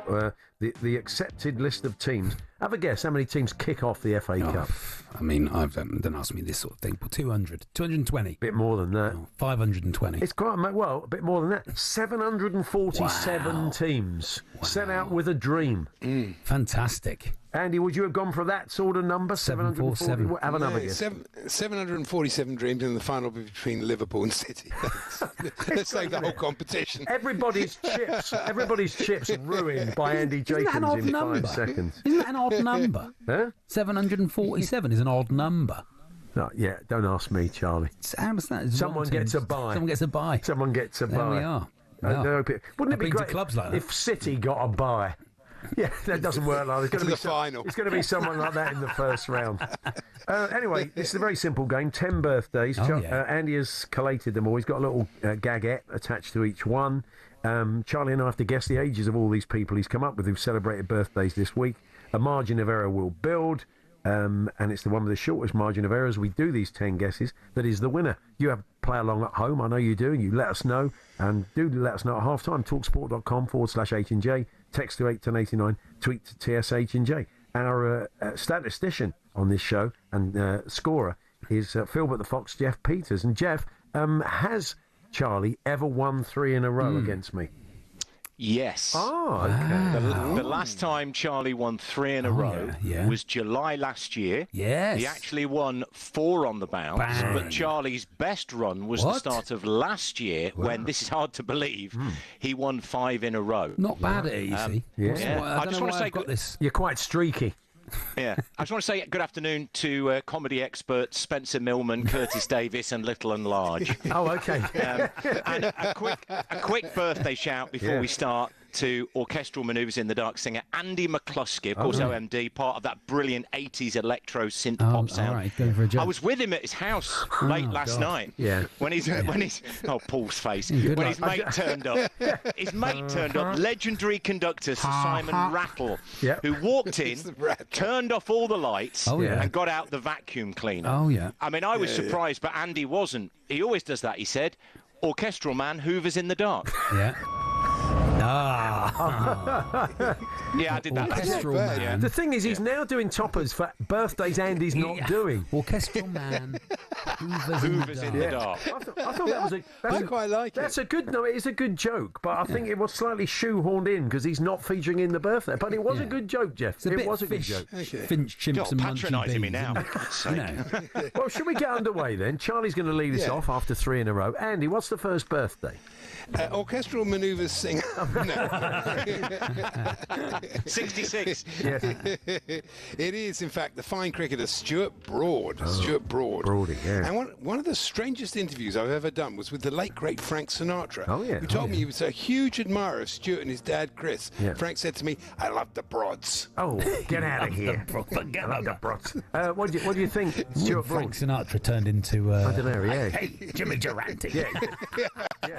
I love the Broads. He did, didn't I've he? been practicing, it still didn't come out right. My piano the other day. All the latest impressions from Charlie Baker. There we are. How old Stuart Broad? 39, I think.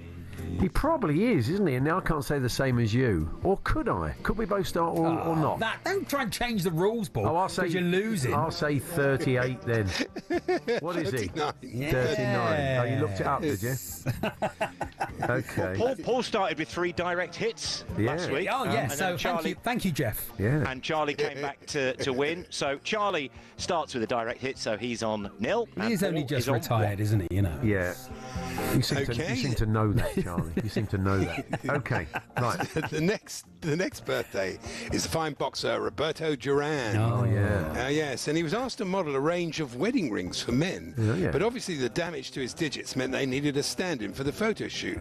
Luckily, former Forest and England midfielder Steve Stone was available. And the Photoshop was amazing. You'd never know Roberto had hands of stone. Oh, that's very nice. Yeah. Not that you want to go down the no mass route, but when he went to church or something. No mass. Anyway. That's what Spanish people say when I try a topper, isn't it? Yes, no mas. No mass. That's right, yeah. Throw the towel in. Yeah.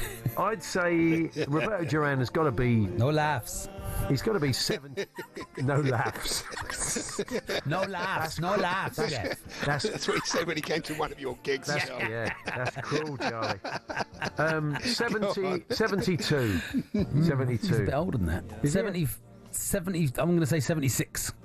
74, he split the difference there. Okay, so where does that leave us, Jeff? Charlie 2, Paul 3. Okay, on to birthday 3 then. Here we go. Okay, she played Mavis in Coronation Street from 71 to 97. Thelma Barlow. Thelma Barlow. She's coming out of retirement, actually, to perform a duet with the former lead singer of Eternal. I can't wait to see Thelma and Louise. Well, that's nice, isn't it? I've got a gag. I've got a topper about Thelma Barlow. Should I say it? Go on, do it now. Should I say it out loud? I don't really know. Oh, yeah. Okay. Oh, yeah. What's the topper? Those great comic Wasn't a great impersonation, was it? Yeah, it wasn't. No. It was exactly Janet Brown. No one is like Les Dennis. Yeah. I don't really know. Yeah. What are you doing there, Charlie? No, I was doing Frank Spencer doing Thelma Barlow. I don't really know, Betty. All the latest impressions. And me, I had to throw out 4 good gags. Seriously, this week I threw out 4 good gags because they relied on old references of Hawaii 5-0, Starsky and Hutch, Bionic Woman, and Frank Bluntstone. I might as well have left them in. Should have. With a Jimmy Durante, and I don't really know. Okay, how old is Thelma? Jack and Vera. How old is she? I think she's 84. I think she could be older than that. 87. You know what? She's 96. No! I know. that's going to get a lot of people, isn't Wow, well done. She was great. Takes the lead. Oh, she's a brilliant actor. Yeah, brilliant. She's one of those ones who's does a common voice on air, and then does very posh when she comes off, and that's how good she is. Very posh off. Good at acting. A bit like Jeff. Very like Jeff. When Jeff's off, you should hear him cut glass. A lot of people I've heard near Jeff say "posh off." I mean, it certainly sounded like that. Anyway, what's the scores, Jeff?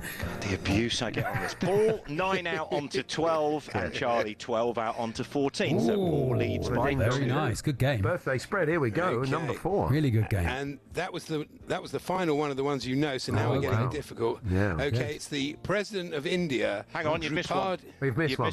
You've missed one. Oh, sorry, no, that one. You're right. Well done, Jeff. That's like me with my impressions. That's the last one you know. Yeah. Yeah. Okay, it's not the President of India. It's a fine actress, Meryl Streep. Meryl Streep. Yeah, we were a fair of her. I've heard of her. Yeah. She came over the day the King was crowned for a lovely outdoor picnic. Meryl really liked the chicken. She said, "Is it Cajun?" I said, "No, it's Coronation Streep." Coronation Streep.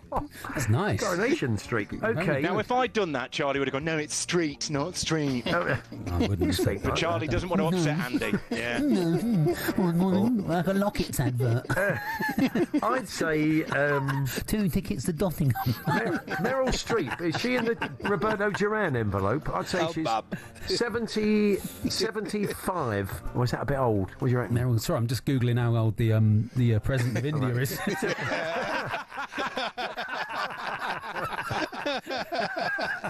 75. I'm going for. I think you're about right there, Paul. Yeah, what am I behind? 2. 76. She is 76. Oh, wow. So where's that leave us, Jeff? Well, this is a cracking battle. Paul 1 out onto 13. Charlie, a second direct hit. He's on 14. Wow, One in it. What a game. So number 5, I think we know whose birthday it is, don't we? Yeah, the President of India. We don't know his name. Oh, yeah. Okay, yeah. His name is Drupadi Murmu. Drupadi Murmu. And I bumped into Mark Lawrenson last week. He told me he just got back from visiting Drupadi in India. I said, "Where did you stay, Mark?" And he said, "At the Murmus." At the Murmus. I mean, looking at the hierarchy, 67. He is 67. Oh! That's got cheating written all over it. Yeah, well said. Finally, Andy said it as well. The scales are dropping from the eyes. It's got cheating written all over it, of course. Yes, cheat. Anyway, what's the scores, Jeff? Paul direct hit stays on 13. Charlie 8 out on that onto 22. So 9 is the gap at the halfway stage. Paul is in the lead. Do let us know how you're getting on. talksport.com/H&J. Text to 81089 or tweet to TSH&J. And we'll bring you the best of those, the other side of these fine messages, and the second half of the birthday spread is just moments away. Of course, we're here with the good people at Tool Station. Stay one step ahead, whatever the job. Next stop, Tool Station.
birthday spread is halfway through. 22 to Charlie, 13 to me. I lead, but not by much. How are the listeners getting on? Very good point here from James Ross, the Forest fan. Where's Pele and Sergio Mendes? Oh, that's a point. It's ruining the best game of the week. Absolute waste of half an hour. It's been playing underneath. I don't know. It's been playing. I'm just saying. 7 out. Cyther Red got Mavis. I didn't hear it, I don't think. 48 for me. There it is. Having a mare. Yeah. Luckily, I need to get some bits from Tool Station now, so I won't bother playing the second half. Next stop, Tool Station, Andy in Birmingham. Excellent. I don't know if he works for Tool Station, but welcome to our sponsors. Make that your next stop straight after Liver this. Sausage Larry, 49 out. He's too embarrassed. And Deb's Ironing Shop, John from Deb's Ironing Shop, the best ironing shop in Wakefield. Wow. He's on 41. He's fallen flat. But if you're not going to be flat and working in an ironing shop, that's I don't true. know what you're going to do, John. Okay, I'll lead us off. Birthday 6, Andy. Birthday 6 is the artist, painter, Humphrey Ocean. Ocean. Yeah. And Humphrey told me he was a massive Spurs fan, but he couldn't name his favourite player. He said, the tall one with blonde hair. I said, can you be a bit more specific, Ocean? Oh, that's very good. Very nice. Yeah, very nice. I saw Humphrey Ocean about 1,000 ago supporting Ian Dury on the Blockheads. Oh, yeah. Came on and did a bit of a turn. Was he good? Yeah. Well, he was pretty good. Yeah. Anyone with him? 10 other guys with him? Exactly. If he put a charity football team together, what would he call them? Well, he has done. To be honest, he has done for the last 5 years. Okay. And one sub in later years. Yeah. I'd say it's got to be 75. What do you reckon? Yeah, I think you're about right there, Paul. Go on then. What do you reckon? 77. 74. Oh, wrong way, Regal. Okay, we're still very tight. What's the scores, Jeff? Paul 1 out onto 14, Charlie 3 out onto 25. 11 the gap, 4 to go. Oh, here we go then. Okay. She was the Chief Inspector of Prisons from 2001 to 2010, Dame Ann Hours.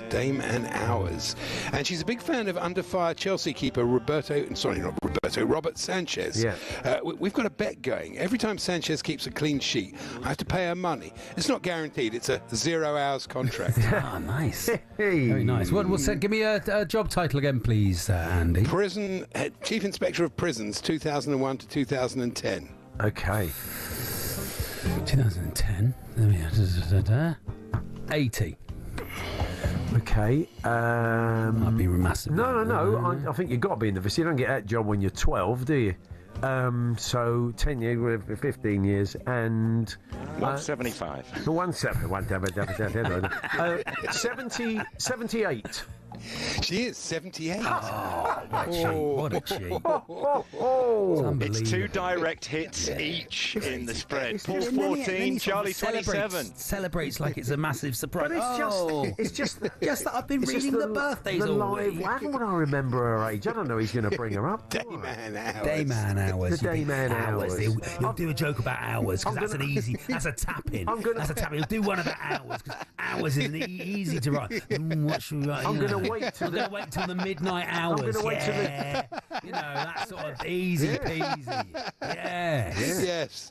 Easy. Yeah, well, fair enough, I think. Could have done a talkie one. You could have done... Is that Gary Hours? Yeah, Gary Hours. Okay, yeah. next, birthday number 8. It's easy, this game. It's stupid. What a waste of time.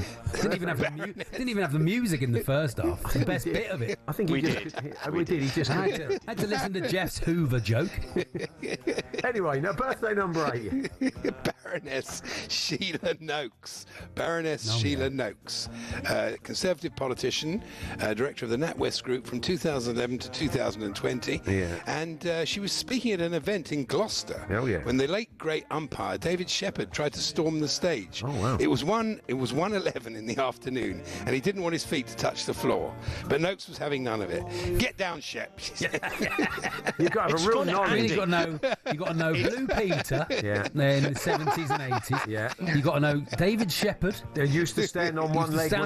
Nelson, Nelson, 111. Yeah, unbelievable. It's so funny that that Andy mentions that because Sheila Noakes and her family are all hugely into cricket. Is that right? They are very talented players. I managed their family team once. It was a charity match against an Andre Previn select side. We had a squad of about 20. We had a squad of about 20 of Sheila's family. So I chose the best 11. I did get confused with who bats in which positions. We know what the punchline is, Jeff. Can you just say it? I had the bowlers batting first. Can you just say all the right notes and not necessarily in the right order? I played all the right notes, but not necessarily in the right order. We got there, right. Can we get on with the rubbish game? I mean, a lot of people... It's a good gag. It is. And you've ruined it, Charlie Baker. The trouble is, we're nearly... Took a long time to get. Took a long time, didn't it? We're nearly out of time. I think we just need to workshop these and make them a bit shorter. Otherwise, it'll take an hour of drive. It's like a test, what's the score? It's like a test match of a joke. What's the score, Jeff? Well, you've got to guess this first. Oh, yeah. How old is she? I've forgotten who she is. 72. 72, quick. We've got to hurry up. 76. She's 76. Yeah, easy meat. Now he's back into it. Oh, yeah, now it's a great game, obviously. What's the scores, Jeff? Charlie's third direct hit. He stays on 27. Paul on to 18. 9 in it, 2 to go. 9 in it. Here we go, Charlie. Still doable. We've got two minutes to make this sorry mess work. Here we go. Chairwoman of Rolls-Royce, Dame Anita Frew. Oh, yeah. Dame Anita Frew. My family took on her family in a celebrity wrestling tournament. They thrashed us. We were no match for the Frew fighters. Hey! What was her? What did she do again? Chairwoman of Rolls-Royce, Dame Anita Frew. Still doing the gig, is she? Yeah. Oh, okay, nice. Nice gig. You get a company car. Yeah. Get a company car. Yeah, it's a Mini. Yeah, they'd say, got your little Astra, run around. For the Mini, not the fruit. Now that was very like good. That. Now, you see, Jeff? It was brief. It was clever. organic. It was clever. It's better off than the top all of my head. Very, very good. You're much better thinking on your feet and all this set piece stuff. Yeah, there you are. Stuff. Less words, Jeff. Less words. Well, here we go. Fewer. I did it on the buses there. Spat me tea out. Frewer. How old is she? She is 82. 81. No. 68. What a cheat. What a 68. 68. She's still doing the job. She won't be doing the job at 82. Well, that might be, he might really be just, put me off. Okay, so sort of thing people don't give it up. 13 out onto 31. Charlie 14 out onto 41. 10 the gap. 10. Charlie. Right, this Paul is to it. go first. Yeah, easy. Very doable. Easy me. Here we go. We've got to be Okay. quick. We've got to be quick. Internet pioneer and vice president of Google, Vint Cerf. Oh, yeah. Vint Cerf. Yeah. And when I was his butler, I had to wake him by playing the Beach Boys at maximum volume. Yeah. All the neighbours would know Surf's up. Hey! So I've got to go first. I mean, is that a young man's game? But you have a few older people in it. I'll go 59. I've given you an in there, Charlie. I was going to say 66, but I will say 70. He's not that old. He, in fact, is 82. Oh! Bang! 3 in a row. Don't ask for permission to be great. Eat it. Winning is a habit. He's taking it well. Charlie 53, Paul 54, 3 in a row for Charlie. Cuts the gap to 14-7 this year. Wow. Ridiculous. All the right guesses, but not anyway. Great jokes, great jokes. Thank you, Jeff. Thank you, Andy. I'll see you tomorrow. You're back on Sunday, Sunday Charlie. with Max. Barry's on holiday, I think. I don't know. He might be doing something else. I don't want him to be burgled or anything. No. So he might be at home. I'm sure he's at home with a massive dog. With a gun. With a massive dog and a gun. Yeah. Don't worry about that. We'll see you tomorrow. Have a fine evening. Coming up next is Drive with Andy Goldstein and Darren Bed.